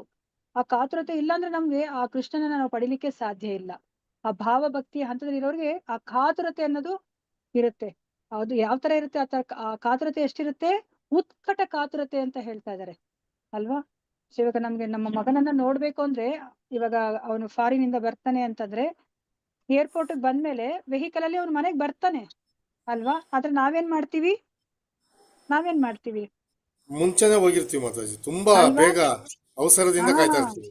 ನಾವ್ ಅಲ್ಲೇ ಹೋಗ್ಬಿಡ್ತೀವಿ. ಇನ್ನೊಂದು ಅಷ್ಟು ವರ್ಷನೇ ಬಿಟ್ಟಿದೀವಿ, ಇನ್ನೊಂದ್ ಅರ್ಧ ಗಂಟೆ ಬಿಟ್ಟಿರಕ್ಕಾಗಲ್ವಾ? ಅವನೇ ಬರ್ತಾನಪ್ಪ ಏರ್ಪೋರ್ಟ್ ಇಂದ ಮನೆಗ್ ಬರ್ತಾನೆ. ಆದ್ರೆ ನಮ್ಗೆ ಎಷ್ಟು ಕಾತುರತೆ ಇದೆ ಅವನ್ನ ಈಗ್ಲೇ ತಕ್ಷಣ ನೋಡಿ, ಒಂದು ಕ್ಷಣ ನಾವು ವೇಸ್ಟ್ ಮಾಡಕ್ಕೆ ರೆಡಿ ಇಲ್ಲ ಅಲ್ವಾ? ಅವನು ಹೊರ್ಗಡೆ ಬಂದ ತಕ್ಷಣನೇ ನಾವು ನೋಡ್ಬಿಡ್ಬೇಕು. ಅದಕ್ಕೆ ಅಲ್ಲೇ ಕಾಯ್ತಾ ಇರ್ತೀವಿ ನಾವು. ಅದು ಉತ್ಕಟ ಕಾತುರತೆ. ಆತರ ನಮ್ಗೆ ಭಗವಂತನ ಸೇವೆ ಮಾಡ್ಬೇಕು ಅಂತ ಇರ್ಬೇಕು. ಆಗ ನಮ್ಗೆ ಭಕ್ತಿಯಲ್ಲಿ ಮುಂದುವರಿಲಿಕ್ಕೆ ಆಗತ್ತೆ ಅಲ್ವಾ? ನಮ್ಗೆ ಎಷ್ಟು ಈ ಉತ್ಕಟ ಕಾತುರತೆ ಇರುತ್ತೋ ಅಷ್ಟು ನಾವು ಭಕ್ತಿಯಲ್ಲಿ ಮುಂದುವರಿತೀವಿ. ಅಯ್ಯೋ ಮಾಡಿದ್ರೆ ಆಯ್ತು ಬಿಡು, ನಾಳೆ ನೋಡಿದ್ರೆ ಆಯ್ತು, ನಾಳೆ ಓದಿದ್ರೆ ಆಯ್ತು, ಇಷ್ಟೇ ಅಲ್ವಾ, ಇದನ್ನ ಕೇಳಿದೀನಿ ಅಲ್ವಾ, ಜಪನೇ ಅಲ್ವಾ, ಬೆಳಿಗ್ಗೆನೆ ಯಾಕೆ ಮಾಡ್ಬೇಕು, ಆಮೇಲೆ ಮಾಡಿದ್ರೆ ಆಯ್ತು ಅಂತ ಇದ್ರೆ ನಮ್ಗೆ ಭಕ್ತಿಯಲ್ಲಿ ಮುಂದುವರಿಲಿಕ್ಕೆ ಆಗೋದಿಲ್ಲ. ನಮ್ಗೆ ಈ ಭಕ್ತಿ ರಸಾಮೃತ ಸಿಂಧುವಲ್ಲಿ ಏನೆಲ್ಲ ಹೇಳ್ತಾ ಇದಾರೆ ಸ್ಟೆಪ್ಸ್, ಇದನ್ನ ಮಾಡಿ ಇದನ್ನ ಮಾಡ್ಬೇಡಿ, ಇದನ್ನ ಮಾಡಿ ಇದನ್ನ ಮಾಡ್ಬೇಡಿ ಅಂತ ಏನೆಲ್ಲ ಹೇಳ್ತಾ ಇದಾರೋ, ಇವೆಲ್ಲವನ್ನು ನಾವು ಮಾಡಿದ್ರೆ ನಾವು ವೇಗವಾಗಿ ನಾವು ಭಕ್ತಿಯಲ್ಲಿ ಮುಂದುವರಿತೀವಿ. ಅದಕ್ಕೆ ನಮ್ಗೆ ಇದನ್ನ ಕೊಟ್ಟಿರೋದು. ಅದಕ್ಕೆ ಇದನ್ನ ಸೈನ್ಸ್ ಅಂತ ಹೇಳ್ತಾರೆ. ಇದು ವಿಜ್ಞಾನ, ಇದು ಇಟ್ ವರ್ಕ್ಸ್. ನೀವು ಜೀವನದಲ್ಲಿ ಅಳವಡಿಸ್ಕೊಂಡ್ರೆ ಅದು ಕೆಲಸ ಮಾಡುತ್ತೆ. ಸೊ ನಿಮ್ಗೆ ಅದು ಒಂದು ಫಲವನ್ನ ಕೊಡುತ್ತೆ ಅಂತಾನೆ ಹೇಳ್ತಾ ಇದಾರೆ. ಸುಮ್ನೆ ಏನೋ ಕೇಳಿಸ್ಕೊಂಡ್ಬಿಟ್ಟು ನಾನು ಇವಾಗ ಕತೆ ಕಾದಂಬರಿ ಓದ್ತೀವಿ ಅಲ್ವಾ? ಏನ್ ಮಾಡ್ತೀವಿ ನಾವು? ಟೈಮ್ ಪಾಸ್ ಅಷ್ಟೇ. ಕೇಳಿಸ್ಕೊತೀವಿ, ಓದ್ತೀವಿ, ಮರ್ತೆ ಹೋಗ್ತೀವಿ. ಅದನ್ನ ಮತ್ತೆ ತಗೊಂಡೋಗ್ ಪುಸ್ತಕವನ್ನ ನಾವು ರದ್ದಿಗೆ ಹಾಕ್ತಿವಿ. ಆತರ ಅಲ್ಲ ಈ ಪುಸ್ತಕ. ಇದು ಸೈನ್ಸ್, ವಿಜ್ಞಾನ. ಇದನ್ನ ನಿಮ್ಮ ಜೀವನದಲ್ಲಿ ಅಳವಡಿಸ್ಕೊಂಡ್ರೆ ಅದು ಕೆಲಸ ಮಾಡುತ್ತೆ. ನಮ್ಗೆ ಈ ಮನುಷ್ಯ ಜನ್ಮದ ಒಂದು ಏನು ಗುರಿ ಇದೆಯೋ ಅದನ್ನ ಸಾಧಿಸ್ಲಿಕ್ಕೆ ನಮ್ಗೆ ಸಹಾಯ ಮಾಡುತ್ತೆ. ಅದನ್ನ ನಮ್ಗೆ ಇಲ್ಲಿ ಹೇಳ್ತಾ ಇದಾರೆ. ಸೊ ಅದಕ್ಕೆ ಇಲ್ಲಿ ಬಿಲ್ವಮಂಗಲ ಠಾಕೂರ್ ಅದನ್ನ ಅರ್ಥ ಮಾಡಿಸ್ತಾ ಇದಾರೆ. ಸೊ ನಿಮ್ಗೆ ಆ ಒಂದು ಸೇವೆಯನ್ನ ಮಾಡ್ಬೇಕು ಅಂತ ಒಂದು ಮನಸ್ಸಿರ್ಬೇಕು. ಯಾರಿಗೆ ಸೇವೆಯನ್ನ ಮಾಡ್ಬೇಕಂತ ಇಲ್ಲಿ ಕೃಷ್ಣನ ಆ ರೂಪವನ್ನ ಅವರು ಗುಣಗಾನ ಮಾಡ್ತಾ ಇದ್ದಾರೆ. ನೋಡಿ, ಬಿಲ್ವಮಂಗಲ ಠಾಕೂರ್ ಅವ್ರಿಗೆ ಕಣ್ಣೇ ಕಾಣಿಸ್ತಾ ಇಲ್ಲ, ಆದ್ರೆ ಆ ಭಗವಂತನ ರೂಪವನ್ನ ಎಷ್ಟು ಚೆನ್ನಾಗಿ ಅವರು ವರ್ಣಿಸ್ತಾ ಇದಾರೆ. ಅವರ ಕಣ್ಣುಗಳನ್ನ, ಉಬ್ಬುಗಳನ್ನ ಅಲ್ವಾ, ಅವರ ಬಣ್ಣವನ್ನ, ಆ ಮತ್ತೆ ಏನ್ ಹೇಳ್ತಾರೆ, ಅವರ ತುಟಿಯಿಂದ ಹೊರಹೊಮ್ಮಂತಹ ಒಂದು ಮಾತೇನಿದೆ ಅದು ಮದಿಸಿದ ಆನೆಯನ್ನು ಸಹ ಅದು ಮೀರಿಸುತ್ತೆ. ಅಂತಹ ಒಬ್ಬ ಗುಣಗಳುಳ್ಳ ವ್ಯಕ್ತಿಯನ್ನ ನಾನು ವೃಂದಾವನದಲ್ಲಿ ಭೇಟಿ ಮಾಡ್ಬೇಕು, ಅವನನ್ನ ನಾನು ಸೇವೆ ಮಾಡ್ಬೇಕು ಅಂತ ಹೇಳ್ಬಿಟ್ಟು ಇವಾಗ ಏನು ಬಿಲ್ವಮಂಗಲ ಠಾಕೂರು ಆ ವೇಶ್ಯೆಯನ್ನ, ಚಿಂತಾಮಣಿ ವೇಶ್ಯೆಯನ್ನ ತೊರೆದು ಅವನು ಇವಾಗ ಪ್ರಯಾಣ ಮಾಡ್ತಾ ಇದ್ದಾನೆ ಅಲ್ವಾ. ನೋಡಿ ಅಂತಹ ಕಾತುರತೆ ಇದೆ ಅವನಿಗೆ. ಅವನು ವೇಟ್ ಮಾಡ್ಬೋದಾಗಿತ್ತು ಅಲ್ವಾ, ಆದ್ರೂ ಸಹ ಅವನು ತನ್ನ ಕಣ್ಣನ್ನ ಚುಚ್ಕೊಂಡ್ಬಿಟ್ಟ. ಯಾಕಂದ್ರೆ ಮೊದ್ಲು ಇವಾಗ ಅವನು ಚಿಂತಾಮಣಿ, ನಿಮ್ಗೆ ಯಾರಿಗೂ ಗೊತ್ತಿದೆ ಅಲ್ವಾ ಬಿಲ್ವಮಂಗಲ ಠಾಕೂರ್ ಅವ್ರ ಕಥೆ ಗೊತ್ತಿದೆಯಲ್ಲ, ಅವರ ಜೀವನದ ಬಗ್ಗೆ ಗೊತ್ತಿದೆ ಅಲ್ಲ. ಹರೇ ಕೃಷ್ಣ. ಗೊತ್ತಿದೆ ಮಾತಾಜಿ. ಎಲ್ಲರಿಗೂ ಗೊತ್ತಿದೆ ಅಲ್ಲ. ಹೌದು ಮಾತಾಜಿ, ಗೊತ್ತಿದೆ ಮಾತಾಜಿ, ಹೇಳ್ಕೊಡಿ ಅದು. ಹಾ, ಸೊ ಇವಾಗ ಫಸ್ಟ್ ಅವರು ಚಿಂತಾಮಣಿ ಅವರು ಏನ್ ಹೇಳ್ತಾರೆ, ನೀನ್ ನನಗೋಸ್ಕರ ಅಲ್ಲೂ ಕಾತುರತೆ ಇದೆ ಅವನಿಗೆ ಅಲ್ವಾ. ಅವರು ಅಲ್ಲಿ ಉತ್ಕಟ ಕಾತುರತೆಯಿಂದನೇ ಅವನು ಆ ಒಂದು ನದಿಯನ್ನ ದಾಟ್ಬೇಕಾದ್ರೆ ಒಂದು ಹೆಣವನ್ನ ಉಪಯೋಗಿಸ್ಕೊತಾನೆ. ಮತ್ತೆ ಆ ವೇಶ್ಯನ ಭೇಟಿ ಮಾಡ್ಬೇಕಂತ ಅವ್ರ ಮನೆಯ ಕಾಂಪೌಂಡ್ ಅನ್ನ ಹಾರ್ಲಿಕ್ಕೆ ಅವನು ಒಂದು ಹಾವನ್ನ ಅಗ್ಗವಾಗಿ ಉಪಯೋಗಿಸ್ಕೊತಾನೆ. ಅಲ್ಲಿ ಅಷ್ಟು ಕಾತುರತೆ ಇದೆ, ಉತ್ಕಟ ಕಾತುರತೆ ಇದೆ. ಅದಕ್ಕೇನೆ ಅವಳು ಚಿಂತಾಮಣಿಗೆ ಆಶ್ಚರ್ಯ ಆಗೋಗುತ್ತೆ. ಅದಕ್ಕೆ ಅವಳು ಏನ್ ಹೇಳ್ತಾಳೆ, ಇಂತಹ ಒಂದು ಕಾತುರತೆಯನ್ನ ನೀನು ಕೃಷ್ಣನನ್ನ ಸೇವೆ ಮಾಡ್ಲಿಕ್ಕೆ, ಕೃಷ್ಣನನ್ನ ನೋಡ್ಬೇಕು ಅಂತ ಉಪಯೋಗಿಸಿದ್ರೆ ನಿನ್ನ ಜೀವನವೇ ಉದ್ಧಾರ ಆಗ್ತಿತ್ತಲ್ವಾ ಬಿಲ್ವಮಂಗಲ ಠಾಕೂರ ಅಂತ ಹೇಳ್ತಾನೆ. ಆ ಮಾತನ್ನ ಕೇಳಿದ ತಕ್ಷಣನೇ ಅವನು ಹೊರಡ್ತಾನೆ ಅಲ್ವಾ. ವೃಂದಾವನದ ಕಡೆಗೆ ಹೆಜ್ಜೆ ಹಾಕ್ತಾನೆ. ಆದ್ರೆ ಮಾರ್ಗ ಮಧ್ಯದಲ್ಲಿ ಏನಾಗುತ್ತೆ, ಮತ್ತೆ ಅವನ ಕಣ್ಣುಗಳು ಅವನಿಗೆ ಮೋಸ ಮಾಡುತ್ತೆ ಅಲ್ವಾ. ಕಣ್ಣುಗಳಿಂದ ಅವನು ಸುಂದರವಾದ ಒಬ್ಬ ಸ್ತ್ರೀಯನ್ನ ನೋಡಿದ ತಕ್ಷಣನೇ ಮತ್ತೆ ಮೋಹಿತನಾಗ್ತಾನೆ. ಅದಕ್ಕೆ ಕೊನೆಗೆ ಏನ್ ಮಾಡ್ತಾನೆ, ಈ ಕಣ್ಣೇ ನನಗೆ ತೊಂದರೆ ಕೊಡ್ತಾ ಇದೆ, ಈ ಭಕ್ತಿ ಮಾರ್ಗದಲ್ಲಿ ಮುಂದುವರಿಲಿಕ್ಕೆ ಅಂತ ಹೇಳ್ಬಿಟ್ಟು ಅವನೇನ್ ಮಾಡ್ತಾನೆ, ತನ್ನ ಕಣ್ಣುಗಳಿಂದ ಆ ಒಂದು ಸ್ತ್ರೀಯ ಏರ್ಪಿನನ್ನೇ ತಗೊಂಡು ಅದನ್ನೇ ಉಪಯೋಗಿಸ್ಕೊಂಡು ಅವನು ಕಣ್ಣುಗಳನ್ನ ಅವನು ಅಂದ್ರೆ ಚುಚ್ಕೊಂಡು ಏನ್ ಹೇಳ್ತಾರೆ, ದೃಷ್ಟಿಹೀನನಾಗ್ಬಿಡ್ತಾನೆ ಅಲ್ವಾ. ಅಂದ್ರೆ ಅವ್ನಿಗೆ ಅಷ್ಟು ಉತ್ಕಟ ಕಾತುರತೆ ಇದೆ ಅವನಿಗೆ. ಅಂದ್ರೆ ನಾನು ಆ ಒಂದು ಕೃಷ್ಣನನ್ನ ಭೇಟಿ ಮಾಡ್ಬೇಕು, ಆ ವೃಂದಾವನದಲ್ಲಿ ಇದ್ದಾನೆ ಕೃಷ್ಣ, ಅವನು ಎಷ್ಟು ಸುಂದರವಾಗಿದ್ದಾನೆ ಅಂತ ಹೇಳ್ಬಿಟ್ಟು ಅವನ ವರ್ಣನೆಯನ್ನ ಮಾಡ್ತಾ ಇದ್ದಾನೆ. ಅಂತ ಕೃಷ್ಣನನ್ನ ನೋಡ್ಲಿಕ್ಕೆ ನಾನು ವೃಂದಾವನಕ್ಕೆ ಹೋಗ್ಬೇಕಂತ ನೋಡಿ ಎಷ್ಟು ದಾಪುಗಾಲ ಹಾಕೊಂಡು ಹೋಗ್ತಾ ಇದ್ದಾನೆ. ಅದ್ರಲ್ಲಿ ಮಾರ್ಗ ಮಧ್ಯದಲ್ಲಿ ಅವನಿಗೆ ತನ್ನ ನೇತ್ರಗಳೇ ತೊಂದರೆ ಕೊಟ್ಟಿದ್ದಕ್ಕೆ ಅವನು ಅಂಧನಾಗಿ ಹೋಗ್ತಾನೆ ಅಲ್ವಾ. ಅಷ್ಟು ಸಮುತ್ಕಂಠತೆ, ಅಷ್ಟು. ಅದಕ್ಕೆ ನಮ್ಗೆ ಏನ್ ಹೇಳ್ತಾರೆ, ಇದಕ್ಕಿಂತ ಮುಂಚೆ ನೀವು ತಿಳ್ಕೊಂಡಿರ್ಬೋದು ಅಲ್ವಾ. ಅಲ್ಲಿ ನಮ್ಗೆ ಭಕ್ತಿ ರಸಾಮೃತ ಸಿಂಧುವಲ್ಲಿ ಏನನ್ನ ಹೇಳಿದ್ರು, ನಮ್ಗೆ ಮೌಲ್ಯ ಏನು ಈ ಭಕ್ತಿಯನ್ನ ಪಡಿಲಿಕ್ಕೆ ಅಂತಂದ್ರೆ ಅಷ್ಟು ಲೌಲ್ಯ ಇರ್ಬೇಕು ಅಲ್ವಾ. ಲೌಲ್ಯತೆ ಅಲ್ವಾ. ನಮ್ಗೆ ಇವಾಗ ಯಾವ್ದಾದ್ರು ಒಬ್ಬೊಬ್ರನ್ನ ನೋಡಿದೀವಿ ನಾವು, ಏನನ್ನಾದ್ರೂ ಪಡ್ಕೋಬೇಕಂತಂದ್ರೆ ಎಂತ ಪ್ರಯತ್ನ ಪಡ್ತಾರೆ ಅವರು ಈ ಭೌತಿಕ ವಸ್ತುಗಳನ್ನ ಪಡ್ಕೊಳ್ಲಿಕ್ಕೆ, ಶತಾಯ ಗತಾಯ ಅದನ್ನ ಪಡಿದಲ್ಲೇ ಬಿಡೋದಿಲ್ಲ. ಅದೇ ತರನೇ ನಮ್ಗೆ ಆ ಲೌಲ್ಯತೆ ನಮ್ಗೆ ಈ ಭಕ್ತಿಯನ್ನ ಕೃಷ್ಣನ ಪಡೆಯುವಲ್ಲಿ ನಮ್ಗೆ ಇರ್ಬೇಕು. ಆಗ ನಮ್ಗೆ ಕೃಷ್ಣ ಸಿಗ್ತಾನೆ ಅಲ್ವಾ. ಸೊ ನನಗೆ ಅದು ಆಕ್ಚುಲಿ ಒಂದು ಸೆಂಟೆನ್ಸ್ ಇದೆ, ತುಂಬಾ ಚೆನ್ನಾಗಿರೋ ಸೆಂಟೆನ್ಸ್ ಇದೆ, ನನಗೆ ಹೇಳಕ್ ಬರ್ತಾ ಇಲ್ಲ. ಸೊ ಕೃಷ್ಣನ ಪಡ್ಲಿಕ್ಕೆ ತತ್ರ ಮೌಲ್ಯಂ, ಆ ಮೌಲ್ಯ ಏನು ಅಂತಂದ್ರೆ ಲೌಲ್ಯಂ. ಸೊ ಕೃಷ್ಣನನ್ನ ಪಡಿಲಿಕ್ಕೆ ಮೌಲ್ಯ ಏನು ಅಂದ್ರೆ ಲೌಲ್ಯಂ ಅಂತ ಹೇಳ್ಬಿಟ್ಟು ಹೇಳ್ತಾರೆ. ಅದನ್ನೇ ಇಲ್ಲಿ ಸಮುತ್ಕಂಠತೆ ಅಂತ ಹೇಳ್ಬಿಟ್ಟು ಇಲ್ಲಿ ಕರೀತಾ ಇದ್ದಾರೆ. ಸೊ ಇದು ಅರ್ಥ ಆಯ್ತಲ್ಲ ನಿಮ್ಗೆ. ಸಮುತ್ಕಂಠತೆ, ಅಷ್ಟು ಉತ್ಕಟ ಕಾತುರ ಇರ್ಬೇಕು ನಮ್ಗೆ ಭಗವಂತನ ಸೇವೆಯನ್ನ ಮಾಡ್ಬೇಕಂತ. ಆ ಹಂತ, ಆ ಭಾವ ಹಂತದಲ್ಲಿರುವಂತಹ ವ್ಯಕ್ತಿಯಲ್ಲಿ ಇರುತ್ತೆ. ಅವನು ಅಷ್ಟು ಕಾತುರವಾಗಿರ್ತಾನೆ. ಇವಾಗ ಅಯ್ಯೋ ಎಷ್ಟು ಸತಿ ನಾನು ಆ ಗೋಕುಲಾಷ್ಟಮಿಗೆ ಹೋಗಿದ್ದೀನಪ್ಪ, ಎಷ್ಟು ಸತಿ ನಾನು ಆ ದಾಮೋದರ ಆರತಿ ಮಾಡಿದಿನಪ್ಪ, ಬಿಡು ಅಂತ ಇರಲ್ಲ. ಪ್ರತಿ ಕ್ಷಣನು, ಪ್ರತಿ ಸತಿನೂ ಅವನಿಗೆ ಅಷ್ಟೇ ಕಾತುರತೆಯಿಂದ ಅವನು ದಾಮೋದರ ಆರತಿ ಮಾಡ್ತಾನೆ, ಅಷ್ಟೇ ಕಾತುರತೆಯಿಂದ ಅವನು ಮಂಗಳಾರತಿ ಅಟೆಂಡ್ ಮಾಡ್ತಾನೆ. ಅವನು ಇವಾಗ 10 ವರ್ಷ ಅಲ್ಲ 20 ವರ್ಷದಿಂದ ಅವ್ನು ಹೇಳ್ತಾ ಇರ್ಬೋದು ಅದೇ ಹಾಡು. ಏನು ಯಾವುದು ನಾವು ಮಂಗಳಾರತಿಯಲ್ಲಿ ಯಾವ ಹಾಡನ್ನ ಹೇಳ್ತೀವಿ, ಗುರುವಾಷ್ಟಕ ಅಲ್ವಾ. ಸಂಸಾರ ದಾವ ನಲಿದ ಲೋಕ 20 ವರ್ಷದಿಂದ ಹೇಳ್ತಾ ಇದ್ದಾನೆ ಅಲ್ವಾ. ಈ 365 × 20 ಅಷ್ಟು ಸತಿ ಹೇಳಿದ್ದಾನೆ. ಆದ್ರೂ ಅದೇ ಉತ್ಕಟತೆ ಅಂದ್ರೆ ಕಾತುರತೆ ಇದೆ. ನಾನು ಹೇಳ್ಬೇಕು ಈ ಒಂದು ಭಗವಂತನ ನಾಮವನ್ನ, ಸೇವೆಯನ್ನ ಮಾಡ್ಬೇಕು ಅಂತ ಹೇಳ್ಬಿಟ್ಟು ಅದನ್ನ ಸಮುತ್ಕಂಠ ಅಂತ ಬಿಟ್ಟು ಕರೀತಾರೆ. ಇವಾಗ ನೆಕ್ಸ್ಟ್ ಬಂದು ನಾಮಗಾನೇ ಸದಾ ರುಚಿ. ಹರೇ ಕೃಷ್ಣ. ಇದನ್ನ ಯಾರಾದ್ರೂ ಓದಿ, ನಾಮಗಾನೇ ಸದಾ ರುಚಿ. ಹರೇ ಕೃಷ್ಣ ಮಾತಾಜಿ. ಓದಿ ಪ್ರಭುಜಿ. ಅದೇ ಕೃಷ್ಣ ಕಾರಣೋದ್ಭವದಲ್ಲಿಯೇ ರಾಧಾರಾಣಿಯು ಪ್ರಭು ನಾಮ ಸಂಕೀರ್ತನೆಯನ್ನು ಮಾಡಿದ್ದನ್ನು ಕುರಿತ ಹಾಗೆ ರಾಧಾರಾಣಿಯ ಸಂಗಾತಿಗಳಲ್ಲಿ ಒಬ್ಬಳು ಹೀಗೆನ್ನುತ್ತಾಳೆ, ಹೇ ಗೋವಿಂದ, ವೃಷಭಾನು ಮಹಾರಾಜನ ಮಗಳಾದ ಕನ್ನಿಕೆ ಈಗ ಕಣ್ಣೀರಿಡುತ್ತಿದ್ದಾಳೆ. ಅವಳಿಗೆ ಕೃಷ್ಣ ಕೃಷ್ಣ ಎನ್ನುತ್ತಾ ನಿನ್ನ ಪವಿತ್ರ ನಾಮವನ್ನು ಜಪಿಸುತ್ತಿದ್ದಾಳೆ. ಭಾವಭಕ್ತಿಯಲ್ಲಿರುವ ಗುಣಲಕ್ಷಣಗಳು: ಗುಣಕ್ಯಾನೆ ಆಸಕ್ತಿ, ಪ್ರಭುವಿನ ಮಹಿಮಾತಿಶಯಗಳನ್ನು ಕೀರ್ತಿಸುವ ತವಕವನ್ನು ಕೃಷ್ಣ ಕರ್ಣಾಮೃತವು ಈ ಮಾತುಗಳಲ್ಲಿ ವ್ಯಕ್ತಪಡಿಸುತ್ತದೆ. ನನ್ನೆಲ್ಲ ಕಲ್ಪನೆಗಳನ್ನು ಮೀರಿದ ಮನೋಹರ ಮೂರ್ತಿಯು ಉಳಿದೆಲ್ಲ ತುಂಟ ಬಾಲಕರಿಗಿಂತ ಹೆಚ್ಚು ಚೇಷ್ಟೆ ಮಾಡುವ ಕೃಷ್ಣನನ್ನು ಕುರಿತು ನಾನು ಏನು ಮಾಡಲಿ? ಕೃಷ್ಣನ ಅದ್ಭುತ ಲೀಲಾ ಕಾರ್ಯಗಳು ನನ್ನ ಹೃದಯವನ್ನು ಸೊರೆಗೊಂಡಿವೆಯಾಗಿ ನಾನು ಏನು ಮಾಡಬೇಕೆಂಬುದೇ ನನಗೆ ತಿಳಿಯದಾಗಿದೆ. ತದ್ ವಸತಿ ಸ್ಥಳೇ ಪ್ರೀತಿ. ಹರೇ ಕೃಷ್ಣ ನೀವು ಪ್ರಭುಜಿ. ಹರೇ ಪ್ರಭುಜಿ ಕೃಷ್ಣ ಇದೆಲ್ಲ ಮಾತಾಜಿ. ಬೇರೆ ಬೇರೆ ಪ್ರಭುಜಿ, ಒಂದೊಂದನ್ನೇ ಡಿಸ್ಕಸ್ ಮಾಡ್ಬೇಕು. ಹರೇ ಕೃಷ್ಣ ಮಾತಾಜಿ. ಹರೇ ಕೃಷ್ಣ. ಸೊ ನಾಮಗಾನೆ ಸದಾ ರುಚಿ ಅಲ್ವಾ? ಯಾರು ಎಕ್ಸಾಂಪಲ್ ಅನ್ನ ಕೊಡ್ತೀರಾ ನಾಮಗಾನೆ ಸದಾ ರುಚಿಗೆ? ರಾಧಾರಾಣಿ ಮಾತಾಜಿ. ಹಾ ಪ್ರಭುಜಿ. ಮತ್ತೆ ಇನ್ಯಾರ್ದು ಎಕ್ಸಾಂಪಲ್? ಹರಿದಾಸ್ ಠಾಕೂರ್ ಪ್ರಭು. ಹರಿದಾಸ್ ಠಾಕೂರ್ಗೆ ಏನಂತ ಕರಿತೀವಿ ಪ್ರಭುಜಿ ನಾವು? ಅವ್ರಿಗೆ ಏನು ನಾಮಾಂಕಿತ? ಅವ್ರೇನಂತ ಕರಿತೀವಿ? ನಾಮಾಚಾರ್ಯ. ನಾಮಾಚಾರ್ಯ. ಅವ್ರೆಷ್ಟು ಒಂದಲ್ಲ ಎರಡಲ್ಲ ಎಷ್ಟು ಹೇಳ್ತಾ ಇದ್ರು? ಎಷ್ಟು ರೌಂಡ್ ಸರಿನಾಮವನ್ನ ಹೇಳ್ತಾ ಇದ್ರು? 1,00,000. 192. 192 ಮಾಲೆ. 192 192 rounds. ಮಾಲೆ ಮಾಡ್ಬೇಕು ಅಂದ್ರೆ ಎಷ್ಟು ಸಮಯ ಬೇಕಾಗುತ್ತೆ ಪ್ರಭುಜಿ? ಅಂದ್ರೆ ಅವರು ಡೈಲಿ 22 ಅವರ್ಸ್ ಮಾಡ್ತಾ ಇದ್ರಂತೆ, 2 ಅವರ್ಸ್ ಮಾತ್ರ ರೆಸ್ಟ್ ತಗೊಂತಾ ಇದ್ರು. ಅಷ್ಟೇ, ಅವರೆಲ್ಲ ಕೆಲಸ ಸೇರಿ 2 ಅವರ್ಸ್ ಅಷ್ಟೇ. ಇನ್ನು ಮಿಕ್ಕಿದ ಸಮಯದಲ್ಲೆಲ್ಲ ಅವರು 192 ಮಾಲೆ. ಮತ್ತೆ ಅವ್ರು ಎಲ್ಲಿ ತನಕ ಮಾಡಿದ್ರು ಅದನ್ನ 192 ಮಾಲೆಯನ್ನ?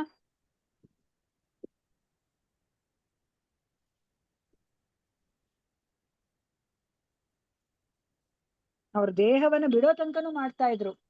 ಸ್ವತಃ ಚೈತನ್ಯ ಮಹಾಪ್ರಭುಗಳೇ ಹೇಳಿದ್ರು, ಸಾಕು ಇನ್ನ ನಿನ್ ಕೈಯಲ್ಲಿ ಆಗ್ತಾ ಇಲ್ಲ, ನಿಲ್ಸು ಅಂದ್ರೂ ಅವ್ರು ನಿಲ್ಲಿಸ್ತಾ ಇರ್ಲಿಲ್ಲ. ಇಲ್ಲ ಅಂತ ಹೇಳ್ಬಿಟ್ಟು ಅವ್ರು ಮಾಡ್ತಾ ಇದ್ರು. ಸೊ ಅವ್ರನ್ನ ನಾಮಾಚಾರ್ಯ ಹರಿದಾಸ್ ಠಾಕೂರ್ ಅಂತ ಹೇಳ್ಬಿಟ್ಟು ನಾವು ಕರಿತೀವಿ ಅಲ್ವಾ? ನೋಡಿ, ಹರಿನಾಮ ಹೇಳ್ಕೊತಾ ಇದ್ರೆ ಆ ವೇಶ್ಯೆ ಬಂದ್ರೂ ಸಹ, ಆ ಸ್ತ್ರೀ ಬಂದ್ರೂ ಸಹ ಅವ್ರ ಮನಸ್ಸು ವಿಚಲಿತ ಆಗೋದೇ ಇಲ್ಲ ಅಲ್ವಾ? ಅಷ್ಟು ರುಚಿ ಅವ್ರಿಗೆ ನಾಮದಲ್ಲಿ, ಅಷ್ಟೇ ರುಚಿ. ಇವಾಗ ನಾನೇನಾದ್ರೂ ಹರೇ ಕೃಷ್ಣ ನಾಮಂತ್ರ ಹೇಳ್ತಿದ್ರೆ ನಮ್ಮ ಮನೆಗೆ ಯಾರೋ ಬಂದ್ರೆ ಅಥವಾ ಇನ್ನೇನೋ ವಿಷಯ ಮಾತಾಡ್ತಿದ್ರೆ ಎದ್ದೋಗ್ಬಿಡ್ತೀನಿ ಅಲ್ವಾ? ಅಥವಾ ಬೇಗ ಬೇಗ ಮುಗಿಸ್ಬಿಟ್ಟು ಅಲ್ಲೇನೋ ಮಾತಾಡ್ಕೊತಿದ್ರೆ ಹೋಗಿ ಕೇಳಿಸ್ಕೊಳೋಣಪ್ಪ ಅಂತ. ಅದು ನಮ್ಮ ಸ್ಥಿತಿ. ಆದ್ರೆ ಹರಿದಾಸ ಠಾಕೂರ್ಗೆ ಎಷ್ಟು ರುಚಿ ಇದೆ! ಒಂದಲ್ಲ ಎರಡಲ್ಲ, 192 ಮಾಲೆಗಳನ್ನ ಅವರು ಪ್ರತಿನಿತ್ಯ, ಅದು ಒಂದಿನ ಅಲ್ಲ 2 ದಿನ ಅಲ್ಲ, ಪ್ರತಿನಿತ್ಯ ಮಾಡ್ತಾ ಇದ್ರು ಅಲ್ವಾ? ಹಾಗೇನೆ ಆ ಭಕ್ತಿ ಸಿದ್ಧಾಂತ ಸರಸ್ವತಿ ಠಾಕೂರ್ ಅವ್ರುನು ಅಷ್ಟೇನೆ. ಅವರು ಏನು ಪ್ರಚಾರ ಮಾಡ್ಲಿಕ್ಕಿನ ಮುಂಚೆ ಅವರು ಒಂದು ಕುಟೀರದಲ್ಲಿ ಇತ್ಕೊಂಡು, ನೋಡಿ ಅವರು ಅಂತಹ ಮ್ಯಾಜಿಸ್ಟ್ರೇಟ್ ಮಗ, ಆದ್ರೆ ಒಂದು ಮುರಿದೋಗಿರುವಂತ ಕುಟೀರದಲ್ಲಿ ಕುತ್ಕೊಂಡು ಅವರು ಕೋಟಿ ಏನು ಹರಿನಾಮ ಸಂಕೀರ್ತನೆಯನ್ನ ಅವರು ಮಾಡ್ತಾರೆ, ಹರಿನಾಮ ಜಪವನ್ನ ಅವರು ಮಾಡ್ತಾರೆ. ಅಂದ್ರೆ ಆ ಶಕ್ತಿ ಅನ್ನೋದು ಬರ್ಬೇಕು ನಮ್ಗೆ. ಆ ಪ್ರಚಾರ ಮಾಡ್ಬೇಕು ಅಂತಂದ್ರೆ, ನಾನು ಸುಮ್ನೆ ಈಗ ಹರಿ ಕೃಷ್ಣ ಮಹಾಮಂತ್ರ ಹೇಳ್ಕೊಳ್ಳಿ ಅಂತಂದ್ರೆ, ನೋಡಿ ನಾನು ಎಷ್ಟು ಸತಿ ಹೇಳ್ಕೊಂಡ್ರು ನಿಮ್ಗೆ ಮಾಡ್ಲಿಕ್ಕೆ ಆಗೋದಿಲ್ಲ. ನಾನು ಇದನ್ನ ಹಲವಾರು ಬಾರಿ ಹೇಳಿದೀನಿ. ಅದೇ ಒಬ್ಬ ಶುದ್ಧ ಭಕ್ತ ಹರಿನಾಮ ಸಂಕೀರ್ತನೆಯನ್ನ ಮಾಡ್ಕೊಳ್ಳಿ ಅಂತ ನಿಮ್ಗೆ ಹೇಳಿದ್ರೇನೆ ಸಾಕು, ನೀವು ಮಾಡ್ಕೋಬೇಕು ಅಂತ ಅನ್ಸುತ್ತೆ. ಇವಾಗ ನಮ್ಗೆ ಗೊತ್ತಿರೋ ಹಾಗೆ ನಾವು ಉತ್ತಮ ಭಕ್ತ, ಅವ್ನು ಹೇಳ್ಕೊಳೋದು ಬೇಡ, ಅವರ ಮುಖ ದರ್ಶನ ಮಾತ್ರದಿಂದನೇ ನಿಮ್ಗೆ ನಾನು ಹರಿನಾಮವನ್ನ ಹೇಳ್ಕೋಬೇಕು ಅಂತ ಅನ್ಸುತ್ತೆ. ಅದಕ್ಕೆ ಚೈತನ್ಯ ಮಹಾಪ್ರಭುಗಳು ಈ ಭಾರತದ ಉದ್ದಗಲದಲ್ಲಿ ಓಡಾಡಿದಾಗ ಎಷ್ಟೋ ಜನ ಅವರನ್ನ ನೋಡಿದ ತಕ್ಷಣನೇ ಅವರು ಹರಿನಾಮವನ್ನ ಹೇಳ್ಕೊತಾ ಇದ್ರು. ಹರಿ ಹರಿ ಅಂತ ಹೇಳ್ಬಿಟ್ಟು ಅವ್ರು ಹೇಳ್ಕೊತಾ ಇದ್ರು. ಈವನ್ ಆ ಕಾಡಿನ ಮೃಗಗಳು ಸಹ, ಜಾರ್ಖಂಡ್ ಕಾಡಲ್ಲಿ ಅವರು ಪಾಸ್ ಆದಾಗ ಅಲ್ಲಿರುವಂತಹ ಎಲ್ಲಾ ಕ್ರೂರ ಮೃಗಗಳು ಸಹ ಆ ಚೈತನ್ಯ ಮಹಾಪ್ರಭುಗಳ ಸಂಪರ್ಕಕ್ಕೆ ಬಂದಾಗ ಅವರು ಸಹ ಹರಿನಾಮವನ್ನ ಹೇಳ್ಕೊತಾ ಇದ್ರು. ಇದು ಹರಿನಾಮದ ಮಹತ್ವ. ಆ ಭಾವ ಭಕ್ತಿಯ ಹಂತದಲ್ಲಿರೋನ್ಗೆ ಅವ್ನಿಗೆ ಯಾವಾಗ್ಲೂ ಸದಾ ಹರಿನಾಮದಲ್ಲಿ ರುಚಿ ಅಲ್ವಾ? ಯಾರು ಫೋರ್ಸ್ ಮಾಡ್ತಾ ಇಲ್ಲ, ತಾನೇ ಅವನು ಭಾವನೆಯಿಂದ ಹರಿನಾಮವನ್ನು ಹೇಳ್ಕೊತಾ ಇದ್ರೆ. ಹರೇ ಕೃಷ್ಣ ಕೃಷ್ಣ ಕೃಷ್ಣ ಹರೇ ಹರೇ, ಹರೇ ರಾಮ ರಾಮ ರಾಮ ಹರೇ ಹರೇ ಅಂತ ಹೇಳ್ಬಿಟ್ಟು ಅವನು ಭಾವನೆಯಿಂದ ಅವನು ಆ ಹರಿನಾಮವನ್ನ ಹೇಳ್ಕೊತಾ ಇದ್ದಾನೆ. ಸುಮ್ನೆ ಮೆಕ್ಯಾನಿಕಲ್ ಆಗಿ ಇದು ಗಿಳಿ ಹೇಳುತ್ತಲ್ಲ, ಹರೇ ಕೃಷ್ಣ ಕೃಷ್ಣ ಕೃಷ್ಣ ಹರೇ ಹರೇ ರಾಮ ರಾಮ ರಾಮ ಹರೇ ಹರೇ, ಆತರ ಹೇಳ್ಕೊತಾ ಇಲ್ಲ. ಅವನು ಭಾವನೆಯಿಂದ ಅವನು ಹರಿನಾಮದಲ್ಲಿ ಸದಾ ಅವನಿಗೆ ರುಚಿ ಅನ್ನೋದು ಅವನು ಕಾಣ್ತಾ ಇದ್ದಾನೆ. ಇದು ಭಾವಭಕ್ತಿಯ ಹಂತದಲ್ಲಿರುವಂತಹ ವ್ಯಕ್ತಿಯ ಗುಣಲಕ್ಷಣ. ಮತ್ತೆ ನೆಕ್ಸ್ಟ್ ಏನ್ ಹೇಳಿದ್ರು? ಗುಣಾಖ್ಯಾನೆ ಆಸಕ್ತಿ ಅಲ್ವಾ? ಭಗವಂತನ ಗುಣಗಳು ಅಲ್ವಾ? ಭಗವಂತ ಹೀಗ್ ಮಾಡ್ದ ಹಾಗ್ ಮಾಡ್ದ ಅಂತ ಹೇಳ್ಬಿಟ್ಟು ನಾವು ಯಾವಾಗ್ಲೂ ಮಾತಾಡ್ಕೊಳೋದು. ಹೇಳಿದ್ದಾನೆ ಹೇಳಿದ್ದು, ಭಗವಂತ ಕಳ್ಳ, ಬೆಣ್ಣೆಯನ್ನ ಕದ್ದಿದ್ದಾನೆ ಕಳ್ಳ, ಇದನ್ನ ನಾವ್ ಹೇಳ್ಕೊತಾ ಇದ್ದೀವಿ. 1 ಸತಿ ಅಲ್ಲ 2 ಸತಿ ಅಲ್ಲ, ಹೇಳಿದ್ದನ್ನೇ ಹೇಳ್ಕೊತಾ ಇದ್ದೀವಿ ಅಲ್ವಾ? ಸೊ ಅಂದ್ರೆ ಆ ಭಗವಂತನ ಗುಣಲಕ್ಷಣಗಳನ್ನ ನಾವು ಅದ್ರ ಬಗ್ಗೆ ನಮ್ಗೆ ಕೇಳಿಸ್ಕೋಬೇಕು ಅಂತ ಹೇಳ್ಬಿಟ್ಟು ಆಸಕ್ತಿ, ಕೇಳಿದ್ದನ್ನೇ ಕೇಳಿಸ್ಕೊತಾ ಇದೀವಿ. ಇವಾಗ ದಾಮೋದರ ಅಷ್ಟಕವನ್ನ ಎಷ್ಟು ಸತಿ ಕೇಳಿಸ್ಕೊಂಡಿದೀವಿ, ಮತ್ತೆ ನಮ್ಗೆ ಕೇಳಿಸ್ಕೋಬೇಕು ಅಂತ ಆಸಕ್ತಿ. ಭಗವಂತನ ಬಗ್ಗೆ ಅವ್ರು ಯಾರು ಏನೇ ಹೇಳಿ ಅಲ್ವಾ, ಅವನು ರಣಚೋರ್, ಆ ರಣರಂಗದಿಂದ ಓಡೋಗಿದ್ದಾನೆ. ಹೋಗ್ಲಿ, ಅದು ಇವಾಗ ಬೆಣ್ಣೆ ಕದ್ದಿರೋ ಕಳ್ಳ ಅಂತ ಹೇಳೋದೇ ಆಗ್ಲಿ, ಚೋರ ಅಥವಾ ರಣಚೋಡ್. ರಣಚೋಡ್ ಅಂದ್ರೆ ಆ ರಣರಂಗದಿಂದನೇ ಏನು ಪಲಾಯನ ಮಾಡಿರುವಂತ ವ್ಯಕ್ತಿ. ಇದೆಲ್ಲನೂ ಸಹ ನೆಗೆಟಿವ್ ಇರೋದು. ಇದನ್ನು ಸಹ ನಾವು ಹಾಡಿ ಹೊಗಳ್ತಾ ಇದ್ದೀವಿ. ಆ ಗುಣಗಳನ್ನ, ಇಂತಹ ಭಗವಂತನ ಗುಣಗಳನ್ನು ಸಹ ನಾವು ಕೇಳಿಸ್ಕೋಬೇಕು ಅಂತ ಆಸಕ್ತಿ ಇದೆ. ಅಂದ್ರೆ ಇದು ಭಾವಭಕ್ತಿ ಇರೋರ್ಗೆ ಮಾತ್ರನೇ ಸಾಧ್ಯ, ಸಾಮಾನ್ಯರಿಗೆ ಸಾಧ್ಯ ಇಲ್ಲ. ಇವಾಗ ನಮ್ಗೂನು ಅಷ್ಟೇ ಅಲ್ವಾ, ಇನ್ನೊಂದ್ಸತಿ ನಮ್ಗೆ ಕೇಳಿಸ್ಕೊಳೋಕೆ ಇಷ್ಟ ಇಲ್ಲ ಅಂದ್ರೆ ನಾವು ಭಕ್ತಿಲಿ ಮುಂದುವರೆದಿಲ್ಲ ಅಂತಾನೆ. ಆ ಭಗವಂತನ ಬಗ್ಗೆ ನಮ್ಗೆ ಎಷ್ಟು ಸತಿ ಕೇಳಿರೋದನ್ನೇ ಕೇಳಿಸ್ಕೊಂತಾ ಇದ್ರುನೆ ನಮ್ಗೆ ಇನ್ನ ಸಂತೋಷ, ಇನ್ನ ಕೇಳೋಣಂತೆ, ಇನ್ನ ಹೊಸ ಹೊಸ ವಿಷಯ ಪ್ರತಿ ಸತಿ ಕೇಳಿಸ್ದಾಗ್ಲೂ ನಮ್ಗೆ ಹೊಸ ಹೊಸ ವಿಷಯ ನಮ್ಗೆ ಅರ್ಥ ಆಗ್ತಾ ಇದೆ, ಮನಸ್ಸಿಗೆ ಮುಟ್ತಾ ಇದೆ ಅಂತ ನಮ್ಗೆ ಅನ್ನಿಸ್ತಾ ಇದೆ. ಅಂದ್ರೆ ನಾವು ಭಕ್ತಿಲಿ ಮುಂದುವರಿತಾ ಇದೀವಿ, ನಮ್ಗೆ ಭಗವಂತನ ಮೇಲೆ ದ್ವೇಷ ಇಲ್ಲ, ಭಗವಂತನ ಬಗ್ಗೆ ಕೇಳಿಸ್ಕೋಬೇಕು ಅಂತ ನಮ್ಗೆ ಇವಾಗ ಆಸಕ್ತಿ ಆಗ್ತಿದೆ ಅಂತ ಹೇಳ್ಬಿಟ್ಟು ಅರ್ಥ. ಭಕ್ತಿಲಿ ಮುಂದುವರಿತಿದೀವಿ ಅಂತ ಅರ್ಥ. ಅಕಸ್ಮಾತ್ ನಮ್ಗೆ ಕೃಷ್ಣನ ಬಗ್ಗೆ ಕೇಳಿಸ್ಕೊಳಕ್ ಆಗ್ತಿಲ್ಲ ಅಂದ್ರೆ ನಮ್ಗೆ ದ್ವೇಷ ಇದೆ ಕೃಷ್ಣನ ಮೇಲೆ ಅಂತಾನೆ ಅರ್ಥ. ಇವಾಗ ನೋಡಿ, ಇವಾಗ ನಮ್ಮ ಮಗುವನ್ನ ಯಾರಾದ್ರೂ ಹೊಗಳ್ತಾ ಇದ್ರೆ ಬೇಕಾದ್ರೆ ಗಂಟೆ ಹೊಗಳ್ಲಿ, ನಿಮ್ಗೆ ಕೇಳಿಸ್ಕೋಬೇಕು ಅಂತ ಅನ್ಸುತ್ತಾ ಅಥವಾ ಸಾಕು ನಿಲ್ಸಿ ಅಂತ ಹೇಳೋಣ ಅಂತ ಅನ್ಸುತ್ತಾ? ಸಾಕು ನಿಲ್ಸಿ ಅಂತ ಹೇಳ್ಬೇಕು ಅನ್ಸುತ್ತೆ ಮಾತಾಜಿ. ಹೌದಾ ಪ್ರಭುಜಿ? ನಿಮ್ಮ ಅಲ್ಲ ಮಗು ಬಗ್ಗೆ ಕೇಳಿ. ಅಲ್ಲ ಮಾತಾಜಿ, ಪಕ್ಕದ ಮನೆ ಮಗು, ನಮ್ಮನೆ ಮಗು ಅಲ್ಲ. ಪಕ್ಕದ ಮನೆ ಮಗು ಬಗ್ಗೆ ಯಾರಾದ್ರೂ ಹೊಗಳ್ತಿದ್ರೆ ಸಾಕಪ್ಪ, ಯಾವಾಗ ಹಾ, ನಿಲ್ಲಿಸ್ತಾರೋ ಇವ್ರು ಅಂತ ಅನ್ಸುತ್ತೆ. ಅದೇ ಹೌದು. ಅಲ್ಲ, ನಮ್ಮ ನಾವ್ ಮಗು ಎದ್ದು ಬಗ್ಗೆ. ಬಂದ್ಬಿಡ್ಬೇಕು ಮಾತಾಜಿ. ನಾವ್ ಎದ್ದು ಹಾ ಬಂದ್ಬಿಡ್ಬೇಕು ಅಷ್ಟೇ. ನಾವ್ ಎದ್ದು ಹೊರಗಡೆ ಬಂದ್ಬಿಡ್ಬೇಕು ಅಷ್ಟೇ. ಆ ಹಾ ಜಾಗ ಬಿಟ್ಟು ಬೇರೆ ಕಡೆ ಬಂದ್ಬಿಡ್ಬೇಕು. ಓಕೆ.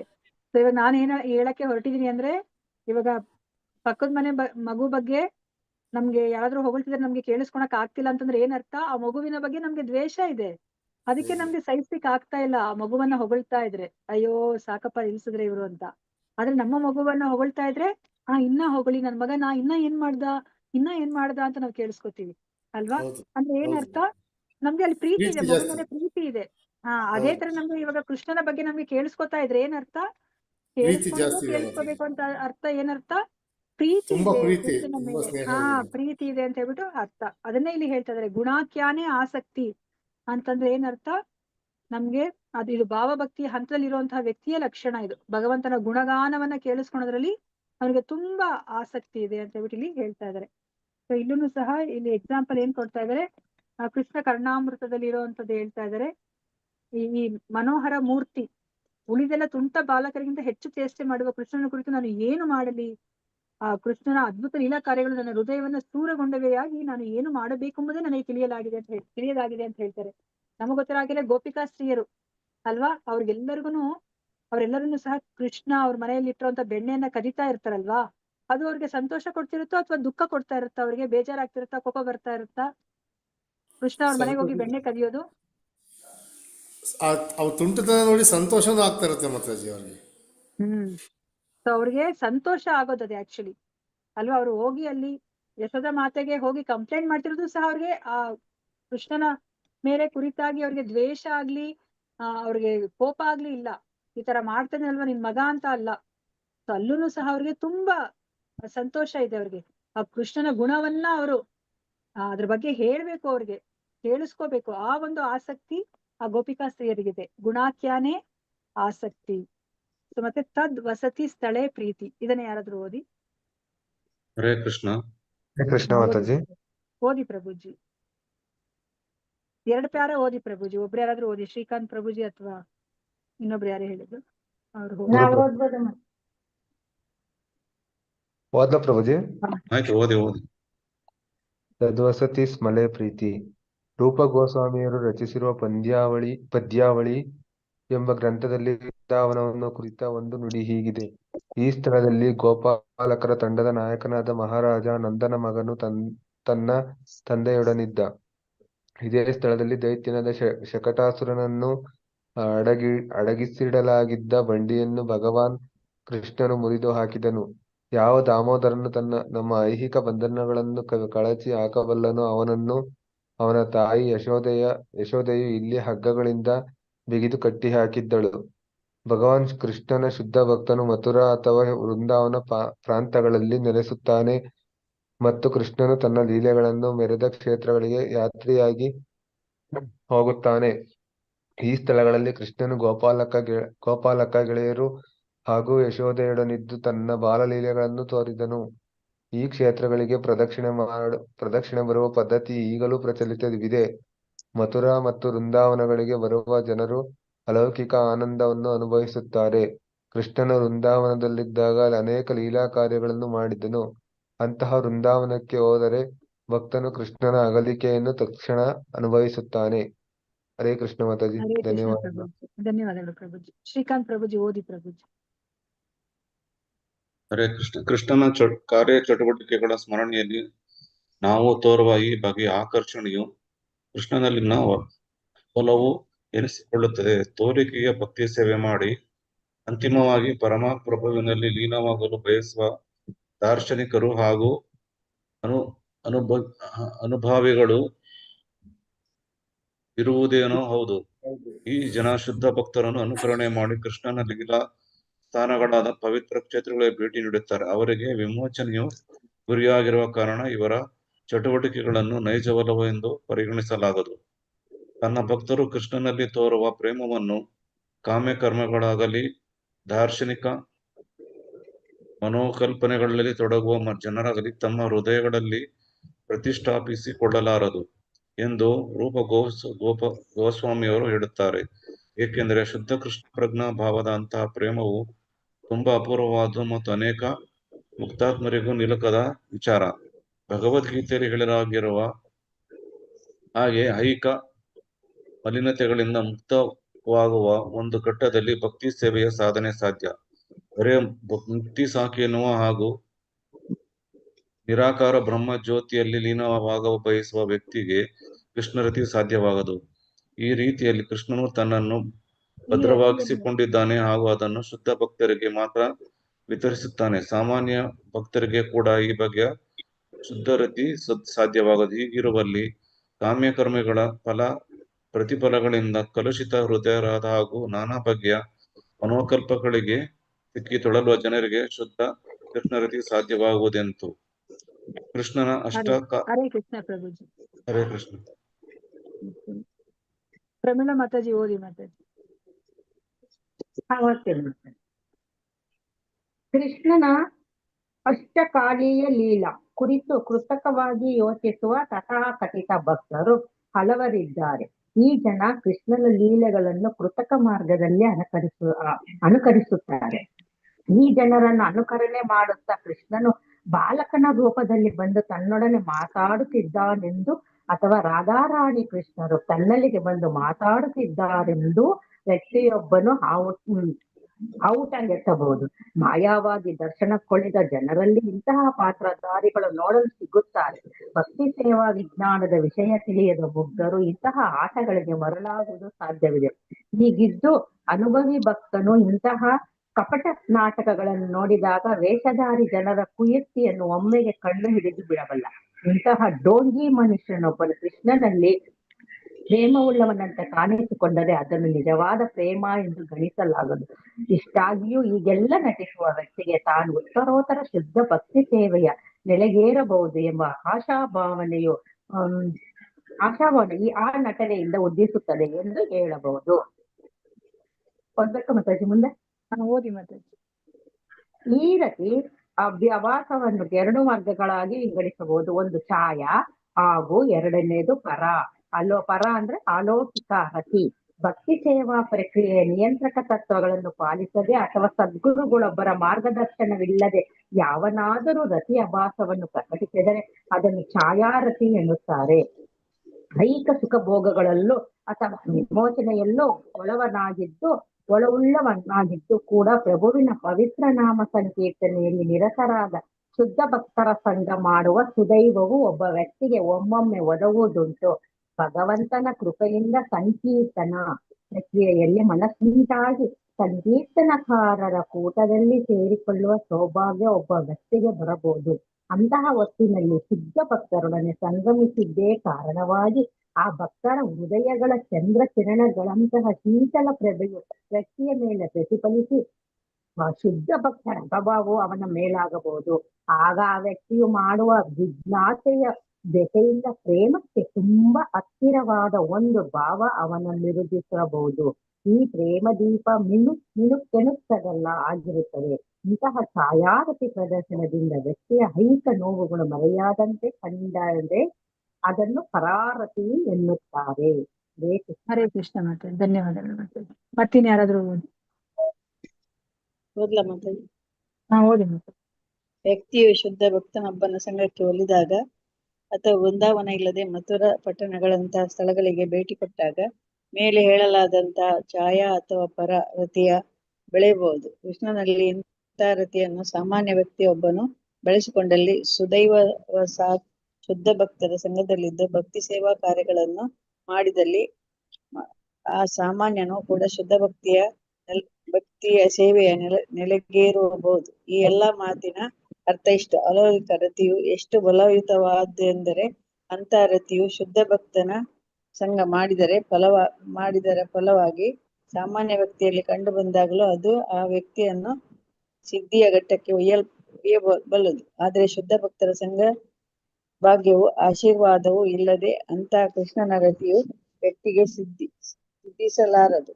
ಶುದ್ಧ ಭಕ್ತರ ಸಂಘ ಸಾಧಿಸಿ ಹೇಗೆ ಕೃಷ್ಣ ರತಿಯನ್ನು ಸಾಕಾರಗೊಳಿಸಿಕೊಳ್ಳಬಹುದೋ ಹಾಗೆ ಆ ಶುದ್ಧ ಭಕ್ತರ ಚರಣ ಕಮಲಗಳಲ್ಲಿ ಅಪರಾಧವೆಸಗಿ ಆ ರತಿ ನಂದಿ ಹೋಗುವಂತೆಯೂ ಮಾಡಬಹುದು. ಇನ್ನೂ ಸ್ಪಷ್ಟವಾಗಿ ಹೇಳಬೇಕಾದ್ರೆ ಶುದ್ಧ ಭಕ್ತರ ಒಡನಾಟವು ಕೃಷ್ಣ ರತಿಯನ್ನು ಉದ್ದೇಪಿಸಬಹುದು. ಆದರೆ ವ್ಯಕ್ತಿಯು ಶುದ್ಧ ಭಕ್ತನ ಪಾದ ಕಮಲಗಳಲ್ಲಿ ಅಪರಾಧ ಮಾಡಿದರೆ ಅದು ಅವನ ಛಾಯಾರತಿ ಅಥವಾ ಪರಾರತಿಯನ್ನು ನಂದಿಸಿಬಿಡಬಹುದು.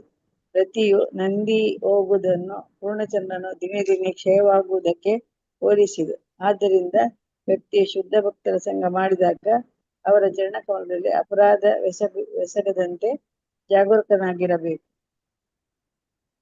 ಹರೇ ಕೃಷ್ಣ ಮಾತಾಜಿ. ಹರೇ ಕೃಷ್ಣ ಮಾತಾಜಿ. ಮತ್ತೆ ಯಾರಾದ್ರೂ ಒಬ್ರು ಓದಿ. ಓದ್ಲಾ ಮಾತಾಜಿ? ಹರೇ ಕೃಷ್ಣ. ಯಾರು ಓದಿಲ್ವೋ ಅವ್ರು ಓದಿ.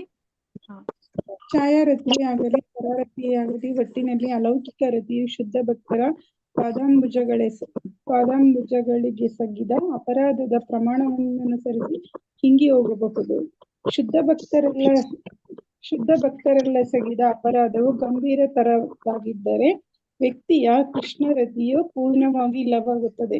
ಹಾಗೆಯೇ ಅಪರಾಧವು ಅಷ್ಟೇನು ಗುರುತರವಾದದ್ದಲ್ಲವಾದಾಗ ವ್ಯಕ್ತಿಯ ಕೃಷ್ಣ ರತಿಯ 2ನೇ ಅಥವಾ 3ನೇ ದರ್ಜೆಗಳಿಗೆ ಬಿಡಬಹುದು. ವಿಮೋಚನೆ ಗಳಿಸುವ ಅಥವಾ ಬ್ರಹ್ಮಜ್ಯೋತಿಯಲ್ಲಿ ಲೀನವಾಗುವ ತತ್ವಗಳಿಗೆ ವ್ಯಕ್ತಿಯು ಗಮನ ಕೊಟ್ಟಾಗ ಆತನ ದೈವೋನ್ಮಾದವು ಕ್ರಮೇಣ ಛಾಯಾ ಮತ್ತು ಪರಾರತಿಯ ಮಟ್ಟಕ್ಕಿಳಿಯುತ್ತದೆ. ಇಲ್ಲವೇ ಗ್ರಹೋಪಾಸನ ಎಂಬುದರ ತತ್ವಗಳಿಗೆ ಪರಿವರ್ತಿತವಾಗುತ್ತದೆ. ಜೀವಿಯು ತನ್ನನ್ನು ಪರಮಪ್ರಭುವಿನೊಂದಿಗೆ ಸಮೀಕರಿಸಿಕೊಂಡು ಆಧ್ಯಾತ್ಮಿಕ ಸಾಕ್ಷಾತ್ಕಾರವನ್ನು ಪ್ರಾರಂಭಿಸಿದಾಗ ಈ ಗ್ರಹೋಪಾಸನೆಯು ಅವನನ್ನು ನಿರೂಪಿಸುತ್ತದೆ. ಆತ್ಮ ಸಾಕ್ಷಾತ್ಕಾರದ ಹಾದಿಯಲ್ಲಿನ ಈ ಅವಸ್ಥೆಯನ್ನು ತಾಂತ್ರಿಕ ಪರಿಭಾಷೆಯಲ್ಲಿ ಅದ್ವೈತವೆನ್ನುತ್ತಾರೆ. ತಾನು ಪರಮಪ್ರಭು ಒಂದೇ ಎಂದು ಅದ್ವೈತಿಯು ಆಲೋಚಿಸುತ್ತಾನೆ. ಹೀಗೆ ತನಗೂ ಪರಮಪ್ರಭುಗೂ ಯಾವುದೇ ವ್ಯತ್ಯಾಸ ಕಾಣದಿರುವುದರಿಂದ ತನ್ನನ್ನು ತಾನೇ ಪೂಜಿಸಿಕೊಂಡರೆ ಆ ಪೂಜೆಯು ಪರಮಪೂರ್ಣನಾದವನನ್ನು ಪೂಜಿಸಿದಂತೆ ಎಂದು ಅದ್ವೈತಿಯು ಭಾವಿಸುತ್ತಾನೆ. ಹರೇ ಕೃಷ್ಣ ಮಾತಾಜಿ. ಪ್ರಾರಂಭಿಕ ಹರೇ ಕೃಷ್ಣ ಮಾತಾಜಿ. ಮತ್ತೆ ಯಾರಾದ್ರೂ ಓದಿ. ನಾ ಓದ್ತೀನಿ ಮಾತಾಜಿ. ಓದಿ ಮಾತಾಜಿ. ಪ್ರಾರಂಭಿಕ ಭಕ್ತನು ಸಂಕೀರ್ತನ ನರ್ತನಗಳಲ್ಲಿ ಬಲು ಉತ್ಸಾಹದಿಂದ ಭಾಗವಹಿಸುವುದು ಕೆಲವು ಸಲ ಕಂಡುಬರುತ್ತದೆ. ಆದರೆ ಅವನ ಎದೆಯಾಳದಲ್ಲಿ ತಾನು ಪರಮಪೂರ್ಣನಲ್ಲಿ ಒಂದಾಗಿ ಬಿಟ್ಟಿದ್ದೇನೆಂಬ ಭಾವವಿರುತ್ತದೆ. ಅದ್ವೈತದ ಈ ಚಿತ್ತವೃತ್ತಿಯು ಶುದ್ಧ ಅಲೌಕಿಕ ಭಕ್ತಿ ಸೇವೆಗಿಂತ ಇಡಿಯಾಗಿ ಬೇರೆಯಾದದ್ದು. ಆದರೆ ವ್ಯಕ್ತಿಯು ನಿಯಂತ್ರಕ ತತ್ವಗಳನ್ನು ಪಾಲಿಸದೆ ಅತ್ಯುಚ್ಚ ಮಟ್ಟದ ಭಕ್ತಿಗಳನ್ನು ಗಳಿಸಿಕೊಂಡಿದ್ದರೆ ಅವನು ಭಕ್ತಿ ಸೇವೆಯ ಈ ನೆಲೆಯನ್ನು ಅವನ ಪೂರ್ವ ಜನ್ಮದಲ್ಲಿಯೇ ಸಾಧಿಸಿಕೊಂಡಿದ್ದ ಎಂದು ಪರಿಭಾವಿಸಬೇಕು. ಆ ಸಿದ್ಧಿಯು ಒಂದಲ್ಲ ಒಂದು ಕಾರಣಕ್ಕೆ ತತ್ಕಾಲಕ್ಕೆ ಸ್ಥಗಿತವಾಗಿತ್ತು. ಅಂತಹ ಸ್ಥಗಿತಕ್ಕೆ ಬಹುಶಃ ಶುದ್ಧ ಭಕ್ತನೊಬ್ಬನಲ್ಲಿ ಎಸಗಿದ ಅಪರಾಧವು ಕಾರಣವಾಗಿದ್ದಿರಬಹುದು. ಈಗ ಒದಗಿ ಬಂದ 2ನೇ ಅವಕಾಶದಿಂದಾಗಿ ಅದು ಮತ್ತೆ ಬಲಗೊಳ್ಳುತ್ತಿದೆ. ಭಕ್ತಿ ಸೇವೆಯಲ್ಲಿ ನಾವು ಮಾಡಿಕೊಳ್ಳುವ ಸ್ಥಿರ ಪ್ರಗತಿಯು ಶುದ್ಧ ಭಕ್ತರ ಸಂಘದಿಂದ ಮಾತ್ರ ಸಾಧ್ಯವಾಗುತ್ತದೆ ಎಂಬುದೇ ಈ ಎಲ್ಲ ಮಾತಿನ ಸಾರಾಂಶ. ವ್ಯಕ್ತಿಯು ಭಕ್ತಿ ಸೇವೆಯಲ್ಲಿನ ತನ್ನ ಸ್ಥಾನವನ್ನು ಕ್ರಮೇಣ ಉತ್ತಮಪಡಿಸಿಕೊಳ್ಳಬಲ್ಲವನಾದರೆ ಮತ್ತೆ ಇನ್ನೊಬ್ರು ಯಾರಾದ್ರೂ ಓದ್ಲಿ. 2 ಪ್ಯಾರ ಇದೆ. ಸರಿ. ಓದಿ. ಹರೇ ಕೃಷ್ಣ. ಇನ್ನೊಬ್ರು ಯಾರಾದ್ರೂ ಓದಿ. ಯಾರು ಓದಿಲ್ವೋ ಅವ್ರು ಓದಿ. ಓದ್ಲಾ ಮಾತಾಜಿ. ವ್ಯಕ್ತಿ ವ್ಯಕ್ತಿಯು ಭಕ್ತಿ ಸೇವೆಯಲ್ಲಿನ ತನ್ನ ಸ್ಥಾನವನ್ನು ಕ್ರಮೇಣ ಉತ್ತಮಪಡಿಸಿಕೊಳ್ಳಬಲ್ಲನಾದರೆ ಅದು ಸ್ವಯಂ ಕೃಷ್ಣನ ಅವ್ಯಾಜ ಅನುಗ್ರಹದಿಂದ ಸಾಧ್ಯವಾಗುತ್ತದೆ ಎಂದು ಪರಿಭಾವಿಸಬೇಕು. ವ್ಯಕ್ತಿಯು ಐಹಿಕ ಸುಖಭೋಗಗಳಲ್ಲಿ ಸಂಪೂರ್ಣ ನಿರಾಸಕ್ತಿ ತಾಳಿ ಶುದ್ಧ ದೈವೋನ್ಮಾದ ಪೂರಿತ ಪ್ರೇಮವನ್ನು ಬೆಳೆಸಿಕೊಂಡಿದ್ದಾನೆ. ಆದರೆ ಆಕಸ್ಮಿಕವೋ ಎಂಬಂತೆ ಭಕ್ತಿ ಸೇವೆಯ ಉನ್ನತ ಮಟ್ಟದಲ್ಲಿ ಬದುಕಲು ವಿಫಲನಾಗಿದ್ದಾನೆನ್ನೋಣ. ಆಗ ಅಂಥವನ ವಿಷಯಕ್ಕೆ ನಾವು ಅಸೂಯೆ ಪಡಬಾರದು. ಭಗವಂತನ ಅಚಲ ಶ್ರದ್ಧಾಭಕ್ತಿಯುಳ್ಳ ಭಕ್ತನು ಕೆಲವು ಸಲ ಶುದ್ಧ ಭಕ್ತಿಯು ಮಾರ್ಗದಿಂದ ಹತ್ತಿತ್ತ ಸರಿದಿದ್ದಾಗಲೂ ಅವನನ್ನ ಪವಿತ್ರಾತ್ಮರಲ್ಲಿ ಒಬ್ಬನೆಂದು ಭಗವದ್ಗೀತೆಯು ದೃಢವಾದ ಮಾತುಗಳಲ್ಲಿ ಹೇಳುತ್ತದೆ. ಭಕ್ತಿ ಸೇವೆಯಲ್ಲಿ ಭಗವಾನ್ ಕೃಷ್ಣನಲ್ಲಿ ಹಾಗೂ ಗುರುವಿನಲ್ಲಿ ಇಡಲು ಅಚಲ ಶ್ರದ್ಧೆಯು ವ್ಯಕ್ತಿಯನ್ನು ಭಕ್ತಿ ಸೇವಾ ಕಾರ್ಯಗಳಲ್ಲಿ ಬಹು ಉನ್ನತ ಸ್ಥಾನದಲ್ಲಿ ಇರಿಸುತ್ತದೆ. ಹರೇ ಕೃಷ್ಣ ಮಾತಾಜಿ. ಹರೇ ಕೃಷ್ಣ ಮಾತಾಜಿ. ಹರೇ ಕೃಷ್ಣ. ಇನ್ನೊಂದು ಪ್ಯಾರ ಇದೆ, ಯಾರಾದ್ರೂ ಓದಿ. ನಾನು ಓದ್ತೀನಿ ಮಾತಾಜಿ. ಓದಿ. ನರಸಿಂಹ ಪುರಾಣದಲ್ಲಿ ಹೀಗೆಂದು ಹೇಳಿದೆ: ವ್ಯಕ್ತಿಯು ತನ್ನ ತನು, ಮನ ಹಾಗೂ ಕಾರ್ಯಗಳನ್ನು ಪರಮ ದೇವೋತ್ತಮನ ಸೇವೆಯಲ್ಲಿ ತೊಡಗಿಸಿದ್ದು ಬಾಹ್ಯವಾಗಿ ಕೃತ್ಯಗಳಲ್ಲಿ ನಿರತನಾದಂತೆ ಕಂಡು ಬರುತ್ತದೆನ್ನೋಣ. ಆಗ ಅವನ ಭಕ್ತಿಯುಕ್ತ ಶಕ್ತಿಯು ಆ ವ್ಯಕ್ತಿಯ ಕೃತ್ಯಗಳನ್ನು ಶೀಘ್ರವಾಗಿಯೂ ನಿಶ್ಚಯವಾಗಿಯೂ ತೊಡೆದು ಹಾಕುತ್ತವೆ. ಇದಕ್ಕೊಂದು ಉದಾಹರಣೆಯನ್ನು ನೀಡಬಹುದು. ಪೂರ್ಣಚಂದ್ರನ ಮೈ ಮೇಲೆ ಅನೇಕ ಕಪ್ಪು ಚುಕ್ಕಿಗಳಿದ್ದು ಅವು ಸಿಡುಬಿನ ಕಲೆಗಳಂತೆ ಕಾಣುತ್ತವೆ. ಹೀಗಿದ್ದು ಪೂರ್ಣಚಂದ್ರನ ಶೀತಲ ಕಿರಣಗಳೇನು ತಡೆಯಿಲ್ಲ. ಇದೇ ರೀತಿ ಬೆಟ್ಟದಷ್ಟು ಭಕ್ತಿ ಸೇವೆಯ ನಡುವೆ ಒಂದು ಸಣ್ಣ ತಪ್ಪನ್ನು ಅಪರಾಧವೆಂದು ಪರಿಗಣಿಸಲಾಗದು. ಕೃಷ್ಣರತಿಯು ಒಂದು ದಿವ್ಯಾನುಭವ. ಈ ಸೀಮಾತೀತ ದಿವ್ಯಾನಂದದ ನಡುವೆ ಲೌಕಿಕ ದೋಷದ ಒಂದು ಚುಕ್ಕೆಯು ಯಾವ ರೀತಿಯಲ್ಲಿಯೂ ಬಾಧಿಸದು. ಹರೇ ಕೃಷ್ಣ. ಹರೇ ಕೃಷ್ಣ ಪ್ರಭು, ಧನ್ಯವಾದಗಳು. ಸೊ ಇದನ್ನ ನಾನು ಮಂಡೇ ಎಕ್ಸ್ಪ್ಲೇನ್ ಮಾಡ್ತೀನಿ. ಹರೇ ಕೃಷ್ಣ. ಮಂಡೇ ಟ್ಯೂಸ್ಡೇ ತಗೊಂಡ್ರೆ ಓಕೆ ಅಲ್ಲ? ಇನ್ನೊಂದು ಚಾಪ್ಟರ್ ಇದೆ. 19ನೇ ಚಾಪ್ಟರ್ ಇನ್ನೊಂದು. ನಾಳೆ ಸ್ಯಾಟರ್ಡೆ ಅಲ್ಲ? ನಾಳೆ ಅಲ್ಲ, ಮಂಡೇ ಟ್ಯೂಸ್ಡೇ ಹೇಳ್ತಾ ಇದ್ದೀನಿ. ಸೋಮವಾರ ಮಂಗಳವಾರ ತಗೊಂಡ್ರೆ ಓಕೆನಾ ಅಂತ. ನಾಳೆ ರಜನಾ? ನಾಳೆ ಶನಿವಾರ. ನಾಳೆ ತಗೋತಾರೆ. ಕರೆಕ್ಟ್, ನಾಳೆ ಮಾತಾಜಿ ತಗೋತಾರೆ. ಇನ್ನೊಂದು ಚಾಪ್ಟರ್ ಇರುತ್ತೆ, ಅದನ್ನ ಸೋಮವಾರ ಮಂಗಳವಾರದಲ್ಲಿ ಮುಗಿಸ್ಬೋದು. ಸೊ ಇದನ್ನ ಮಾತಾಜಿ ಎಕ್ಸ್ಪ್ಲೇನ್ ಮಾಡಕ್ ಹೇಳ್ತೀನಿ. ಲಾಸ್ಟ್ದು ಯಾವ್ದಿಂದ ಇಲ್ಲಿಂದ ತದ್ವಸತಿ ಸ್ಥಳೆ ಪ್ರೀತಿ ಓದ್ಸಿದೀನಿ, ಎಕ್ಸ್ಪ್ಲೇನ್ ಮಾಡ್ಲಿಕ್ಕೆ ಹೇಳ್ತೀನಿ. ಸೊ ಅದಾದ್ಮೇಲೆ ಅವ್ರು 19ನೇ ಚಾಪ್ಟರ್ ಸ್ಟಾರ್ಟ್ ಮಾಡಿದ್ರೆ ಓಕೆ. ಸೊ ಸೋಮವಾರ ಮೋಸ್ಟ್ಲಿ ಮುಗಿಯುತ್ತೆ. ಸೋಮವಾರ ಮ್ಯಾಕ್ಸಿಮಮ್ ಮಂಗಳವಾರದಲ್ಲಿ ಒಳಗಡೆ ಮುಗಿಸ್ಬೋದು. ಸೊ ಸೋಮವಾರ ಓಕೆ ಅಲ್ಲ ನಿಮ್ಗೆ? ಅವತ್ತು ನರಕ ಚತುರ್ದಶಿ ಇದೆ ಅಲ್ಲ, ಓಕೆ ಅಲ್ಲ? ಅವತ್ತು ಲಾಸ್ಟ್ ಮಾಡೋಣಂತೆ. ಓಕೆ. ಹರೇ ಕೃಷ್ಣ. ಮತ್ತೆ ಪ್ರಶ್ನೆ ಕೇಳ್ತಾ ಇದ್ದೀನಿ. ಇವಾಗ ಅಕಸ್ಮಾತ್ ನಿಮ್ಗೆ ಭಗವಂತ ಒಂದು ಮಡಿಕೆಯಲ್ಲಿ ನಿಮ್ಗೆ ಏನು ಪಾಯಸವನ್ನ ಕೊಡ್ತಾರೆ ಅನ್ಕೊಳ್ಳಿ, ಆಯ್ತಾ? ಅವಾಗ ನೀವು ಏನ್ ಮಾಡ್ತೀರಾ?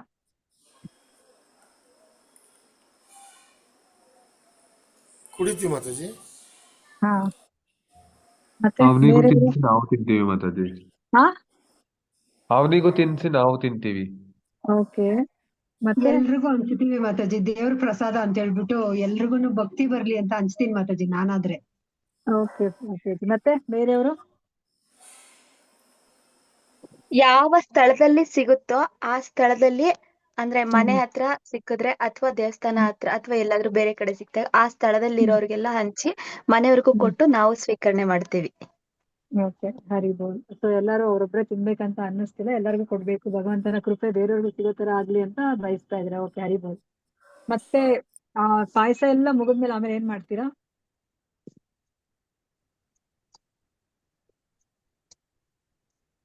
ಹರೇ ಕೃಷ್ಣ. ಮತ್ತೆ ತರ್ಸ್ಕೋಬೇಕಾಗುತ್ತೆ ಮಾತಾಜಿ. ಓಕೆ. ಮತ್ತೆ ಬೇರೆಯವರು? ಮುಗಿದ್ಮೇಲೆ ಸುಮ್ನಾಗ್ತೀವಿ ಮಾತಾಜಿ. ಓಕೆ. ಮತ್ತೆ ಇನ್ಯಾರು? ಕೃತಜ್ಞತೆ ಹೇಳ್ತೀವಿ ಮಾತಾಜಿ. ನಮ್ಗೆ ಅದೃಷ್ಟ ಬಂದು ಕೃತಜ್ಞತೆ ಮಾತಾಜಿ. ಕೃತಜ್ಞತೆ ತೋರಿಸ್ತೀರಾ? ಓಕೆ. ಮತ್ತೆ ಮಾತಾಜಿ ಭಗವಂತನೇ ಕೊಟ್ಮೇಲೆ ಮತ್ತೆ ನಮ್ಗೆ ಬೇಕಾಗಿಲ್ವಲ್ಲ ಮಾತಾಜಿ? ಓಕೆ. ಭಗವಂತ ಕೊಟ್ಮೇಲೆ ಮತ್ತೆ ನಮ್ಗೆ ಇನ್ನೇನು ಬೇಡ ಅನ್ಸುತ್ತೆ. ಓಕೆ. ಮತ್ತೆ ನೆಕ್ಸ್ಟ್?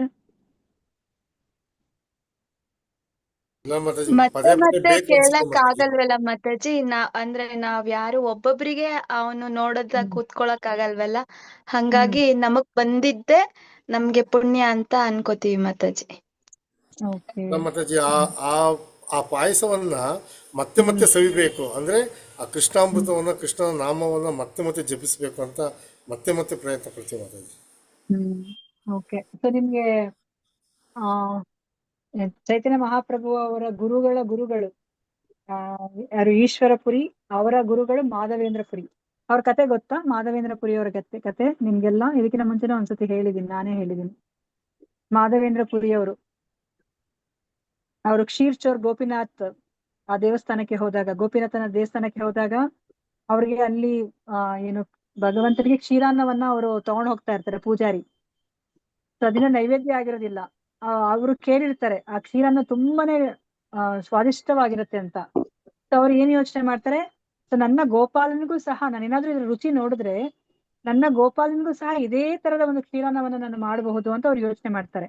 ಆ ಯೋಚನೆಯನ್ನೇ ತಪ್ಪಾಗುತ್ತೆ ಅದು ಯೋಚನೆ. ಯಾಕಂದ್ರೆ ಭಗವಂತನಿಗೆ ನೈವೇದ್ಯ ಮಾಡೋಕ್ಕಿಂತ ಮುಂಚೆನೆ ನಮ್ಗೆ ತಿನ್ಬೇಕು ಅಂತ ಅನ್ಸೋದು ತಪ್ಪಾದ ಒಂದು ಏನೋ ಭಾವನೆ, ಒಂದು ಆಸೆ ಅಲ್ವಾ. ಅದಕ್ಕೋಸ್ಕರ ಅವ್ರು ಏನ್ ಮಾಡ್ತಾರೆ, ನಾನು ತಪ್ಪು ಮಾಡಿದೀನಿ ಅಂತ ಹೇಳ್ಬಿಟ್ಟು ಅವರು ಆ ದೇವಸ್ಥಾನದಿಂದ ಹೊರಟು ಹೋಗ್ಬಿಟ್ಟು ಅವರು ಒಂದು ಮಾರ್ಕೆಟ್ ಅಲ್ಲಿ ಒಂದು ಮರದ ಕೆಳಗಡೆ ಕುತ್ಕೊಂಡಿರ್ತಾರೆ ಅಲ್ವಾ. ಸೊ ಇಲ್ಲೇನಾಗತ್ತೆ, ಅಲ್ಲಿ ಆ ಪೂಜಾರಿ ಅದೆಷ್ಟೋ ಮಡಿಕೆಗಳಲ್ಲಿ 25 ಮಡಿಕೆ ಅದೆಷ್ಟೋ ಮಡಿಕೆಯಲ್ಲಿ ತಗೊಂಡ್ ಬಂದವನು ಆ ಕ್ಷೀರನ್ನವನ್ನ ನೈವೇದ್ಯ ಮಾಡ್ತಾನೆ.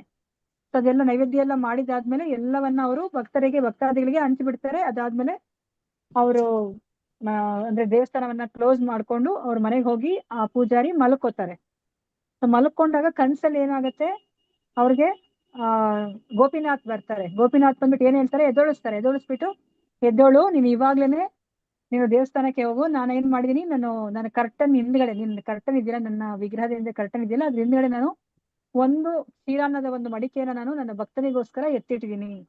ನೀನ್ ಅದನ್ನ ತಗೊಂಡ್ ಹೋಗ್ಬಿಟ್ಟು, ಅವನು ಮಾರ್ಕೆಟ್ ಅಲ್ಲಿ ಇದ್ದಾನೆ, ಅವನಿಗೆ ತಗೊಂಡ್ ಹೋಗ್ಬಿಟ್ಟು ಕೊಡು ಅಂತ ಹೇಳ್ಬಿಟ್ಟು ಹೇಳ್ತಾರೆ.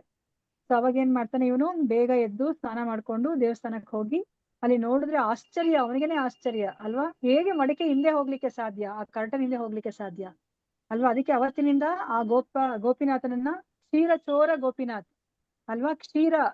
ಕ್ಷೀರಾನ್ನವನ್ನ ಅವನು ಚೋರ ಅಂದ್ರೆ ಕದ್ದಿದ್ದಾನೆ. ಯಾರಿಗೋಸ್ಕರ ಕದ್ದಿದ್ದಾನೆ? ತನ್ನ ಭಕ್ತನಿಗೋಸ್ಕರ ಕದ್ದಿದ್ದಾನೆ. ಅಂತಹ ಗೋಪಿನಾಥ್ ಅಂತ ಕರೀಲಿಕ್ಕೆ ಶುರು ಮಾಡ್ತಾರೆ, ಕ್ಷೀರಚೋರ ಗೋಪಿನಾಥ್. ಅವನಿಗೆ ಆಶ್ಚರ್ಯ ಆಗ್ಬಿಡುತ್ತೆ ಆ ಪುರೋಹಿತನಿಗೆ, ಇಂತಹ ಒಬ್ಬ ಭಕ್ತ ಇದ್ದಾನ ಅಂತ ಹೇಳ್ಬಿಟ್ಟು ಅವನಿಗೆ ಅವ್ರನ್ನ ನೋಡ್ಬೇಕು ಅಂತ ತುಂಬಾ ಆಸೆ ಆಗ್ಬಿಡುತ್ತೆ. ಅವನು ಭಗವಂತ ಹೇಳಿರೋ ಹಾಗೇನೆ ಆ ಮಡಿಕೆಯನ್ನ ಎತ್ಕೊಂಡು, ಆ ಕ್ಷೀರನದ ಮಡಿಕೆನ ಎತ್ಕೊಂಡು ಅವನು ಮಾರ್ಕೆಟ್ಗೆ ಹೋಗ್ತಾನೆ. ಮತ್ತೆ ಅವನು ಕೂಗ್ತಾನೆ, ಅಂದ್ರೆ ಆ ಕ್ಷೀರಾನ್ನವನ್ನ ಅಂದ್ರೆ ತನ್ನ ಭಕ್ತನಿಗೆ ಕೊಡ್ಬೇಕು ಅಂತ ಹೇಳ್ಬಿಟ್ಟು ಭಗವಂತನೇ ಕದ್ದಿದ್ದಾನೆ. ಅಂತಹ ಭಕ್ತ ಇಲ್ಲಿ ಯಾರಿದ್ದಾರೆ ಅಂತ ಹೇಳ್ಬಿಟ್ಟು ಅವನು ಕೂಗ್ತಾ ಇದ್ದಾನೆ. ಆಗ ಕೊನೆಗೆ ಅವರು ಮಾಧವೇಂದ್ರ ಪುರಿ ಅವರ ಹತ್ರ ಬರ್ತಾರೆ. ಸೊ ಬಂದಾಗ ಅವರಿಗೆ ಆ ಊರಿಗೆ ಹೊಸಬ ಅಂತ ಗೊತ್ತಾಗತ್ತೆ. ಅವ್ರಿಗೆ ಇವರೇನೆ ಆ ಭಕ್ತ ಇರ್ಬೋದು ಅಂತ ಹೇಳ್ಬಿಟ್ಟು ಕೇಳಿದಾಗ ಅವ್ರಿಗೆ ಇವರೇ ಅಂತ ಗೊತ್ತಾಗತ್ತೆ, ಕನ್ಫರ್ಮ್ ಆಗುತ್ತೆ. ಆಗ ಅವರು ಆ ಕ್ಷೀರಾನ್ನವನ್ನ, ಕ್ಷೀರಾನ್ನ ಇರುವಂತಹ ಮಡಿಕೆಯನ್ನ ಅವ್ರಿಗೆ ಕೊಡ್ತಾರೆ. ಸೊ ಆಗ ಮಾಧವೇಂದ್ರ ಪುರಿಗೆ ಎಷ್ಟು ಖುಷಿ ಆಗಿರ್ಬೇಕು ಅಲ್ವಾ. ಸೊ ಭಗವಂತನೇ ತನಗೋಸ್ಕರ ಕದ್ದು ಅದನ್ನು ಆ ಪುರೋಹಿತನ ಮೂಲಕ ಕಟ್ಟಿ ಕಳಿಸಿದಾನೆ ಅಲ್ವಾ. ಸೊ ಮಾಧವೇಂದ್ರ ಪುರಿಯವರು ಆ ಒಂದು ಕ್ಷೀರಾನ್ನವನ್ನ ಅವರು ಸ್ವೀಕರಿಸ್ತಾರೆ. ಸೊ ಸ್ವೀಕರಿಸಿದ್ಮೇಲೆ ಅವನ್ ಏನ್ ಮಾಡ್ತಾರೆ, ಅವರು ಆ ಮಡಿಕೆ ಉಳಿಯುತ್ತೀಗ ಅಲ್ವಾ. ನೋಡಿ, ಆ ಮಡಿಕೆಯನ್ನ ಇವಾಗ ನಾವು ಏನ್ ಮಾಡ್ಬೇಕಂತ ನಮ್ಗೆ ಯೋಚನೆ ಬರೋದಿಲ್ಲ, ನಾವ್ ಅದನ್ನ ಬೇಕಾದ್ರೆ ಎಸೆದ್ ಬಿಡ್ತೀವಿ ಅಲ್ವಾ. ಆದ್ರೆ ಮಾಧವೇಂದ್ರ ಪುರಿಯವರು ಆತರ ಮಾಡೋದಿಲ್ಲ. ಆ ಕ್ಷೀರಾನ್ನ ಇಟ್ಟಿರುವಂತಹ ಮಡಿಕೆ, ಅದನ್ನ ಮುಟ್ಟಿರೋರು ಯಾರು? ಆ ದೇವೋತ್ತಮ ಪರಮ ಪುರುಷನ ಮುಟ್ಟಿ ಅದನ್ನ ಆ ಒಂದು ಕರ್ಟನ್ ಹಿಂದೆ ಇಟ್ಟಿದ್ದಾನೆ ಅಲ್ವಾ. ಅದಕ್ಕೋಸ್ಕರ ಮಾಧವೇಂದ್ರ ಪುರಿಯವರು ಅದನ್ನ ಏನ್ ಮಾಡ್ತಾರೆ, ಆ ಮಡಿಕೆಯನ್ನ ಚೂರ್ ಮಾಡ್ಬಿಟ್ಟು ತನ್ನ ವಸ್ತ್ರದಲ್ಲಿ ಕಟ್ಕೊಂಡು ದಿನಾ ಒಂದೊಂದು ಪಿಂಚ್, ನಾವಿವಾಗ ವಿಭೂತಿಯನ್ನು ಅಥವಾ ಬೇರೆ ಯಾವ್ದಾದ್ರು ಒಂದು ಏನೇ ಮೃತ್ತಿಕೆ ಅಂತ ಹೇಳ್ತೀವಲ್ಲ, ಮೃತ್ತಿಕೆಯನ್ನ ಬಾಯಲ್ಲಿ ಹಾಕೊಳೋದಿಲ್ವಾ, ಸ್ವಲ್ಪ ಹಾಕೋತೀವಲ್ವಾ, ಆತರ ಅದನ್ನ ಅವರು ಸ್ವೀಕರಿಸ್ತಾರೆ. ಅಂದ್ರೆ ಇದನ್ನ ನಾನು ಯಾಕೆ ಹೇಳ್ದೆ ಅಂತಂದ್ರೆ, ಆ ಭಗವಂತ ಮುಟ್ಟಿರೋದೇ ಆಗ್ಲಿ, ಭಗವಂತ ಓಡಾಡಿರೋ ಜಾಗಗಳೇ ಆಗ್ಲಿ ಅಷ್ಟು ಮಹತ್ವವನ್ನ ಪಡೆದಿರುತ್ತೆ.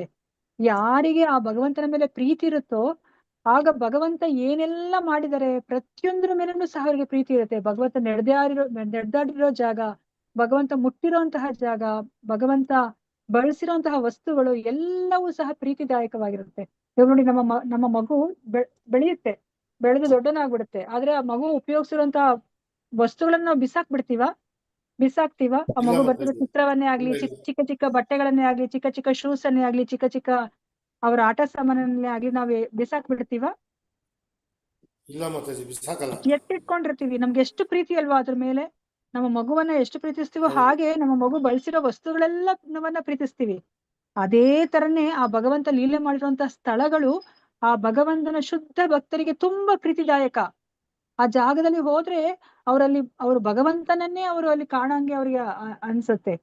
ಆ ಭಗವಂತನ ಸಂಪರ್ಕದಲ್ಲಿ ಇರೋ ಹಾಗೆ ಅನ್ಸುತ್ತೆ. ಅದಕ್ಕೇನೆ ಅವರಿಗೆ ತದ್ ವಸತಿ ಸ್ಥಳೇ ಪ್ರೀತಿ. ಅಷ್ಟು ಪ್ರೀತಿ ಅವರಿಗೆ ಆ ಭಗವಂತ ಲೀಲೆ ಮಾಡಿರುವಂತಹ ಜಾಗಗಳಲ್ಲಿ. ಹೇಗೆ ಈಗ ಮಾಧವೇಂದ್ರ ಪುರಿಯವರಿಗೆ ಆ ಮಡಕೆ ಮೇಲೆ ಅಷ್ಟು ಪ್ರೀತಿ. ಓಕೆ, ಪಾಯಸವನ್ನ ಇಷ್ಟಪಡೋದು ಎಲ್ಲರೂ ಇಷ್ಟಪಡ್ತಾರೆ ಅಲ್ವಾ. ಆ ಒಂದು ಪಾಯಸ ಇಟ್ಟಿರುವಂತಹ ಮಡಕೆಯನ್ನು ಸಹ ಪ್ರೀತಿಸೋದು ಅಂತಂದ್ರೆ ಏನು? ಅದೇನೇ ಭಕ್ತಿ. ನಮ್ಗೆ ಅದು ಅರ್ಥ ಆಗಲ್ಲ, ಯಾಕಂದ್ರೆ ನಾವು ಹಂತಕ್ಕೆ ಹೋಗಿಲ್ಲ. ಅದು ಭಕ್ತರಿಗೆ ಮಾತ್ರನೇ ಗೊತ್ತಾಗುತ್ತೆ. ಚೈತನ್ಯ ಮಹಾಪ್ರಭುಗಳನ್ನು ಅಷ್ಟೇನೆ. ಆ ಪುರಿ ಜಗನ್ನಾಥನ ದೇವಸ್ಥಾನಕ್ಕೆ ದಿನ ಹೋದಾಗ ಆ ಜಗನ್ನಾಥನಿಗೆ ಬಳಸಿರುವಂತಹದ್ದು ಅಂದ್ರೆ ಅದು ನೈರ್ಮಲ್ಯ ಅಂತ ಏನ್ ಹೇಳ್ತೀವೋ ಅದನ್ನ ಅಥವಾ ಭಗವಂತನಿಗೆ ಬಳಸಿರುವಂತಹ ವಸ್ತುಗಳನ್ನ ಅವ್ರಿಗೆ ಕೊಡ್ತಾ ಇದ್ರಂತೆ. ಚೈತನ್ಯ ಮಹಾಪ್ರಭುಗಳು ಅದನ್ನ ಜೋಪಾನವಾಗಿ ಇಡ್ತಾ ಇದ್ರು. ಭಗವಂತನಿಗೆ ಹಾಕಿರೋ ಹಾರವನ್ನ ಚೈತನ್ಯ ಮಹಾಪ್ರಭುಗಳಿಗೆ ಕೊಟ್ರೆ ಅದನ್ನ ಅವ್ರು ಇಟ್ಕೊಂಡಿರ್ತಿದ್ರು. ಅವಾಗ ಅವ್ರಿಗೆ ಯಾರಾದ್ರೂ ಭಕ್ತರು ಬಂದ್ರೆ ಅದನ್ನ ಅವರು ಕೊಡ್ತಾ ಇದ್ರು, ಕಾಣಿಕೆಯಾಗಿ ಕೊಡ್ತಾ ಇದ್ರು.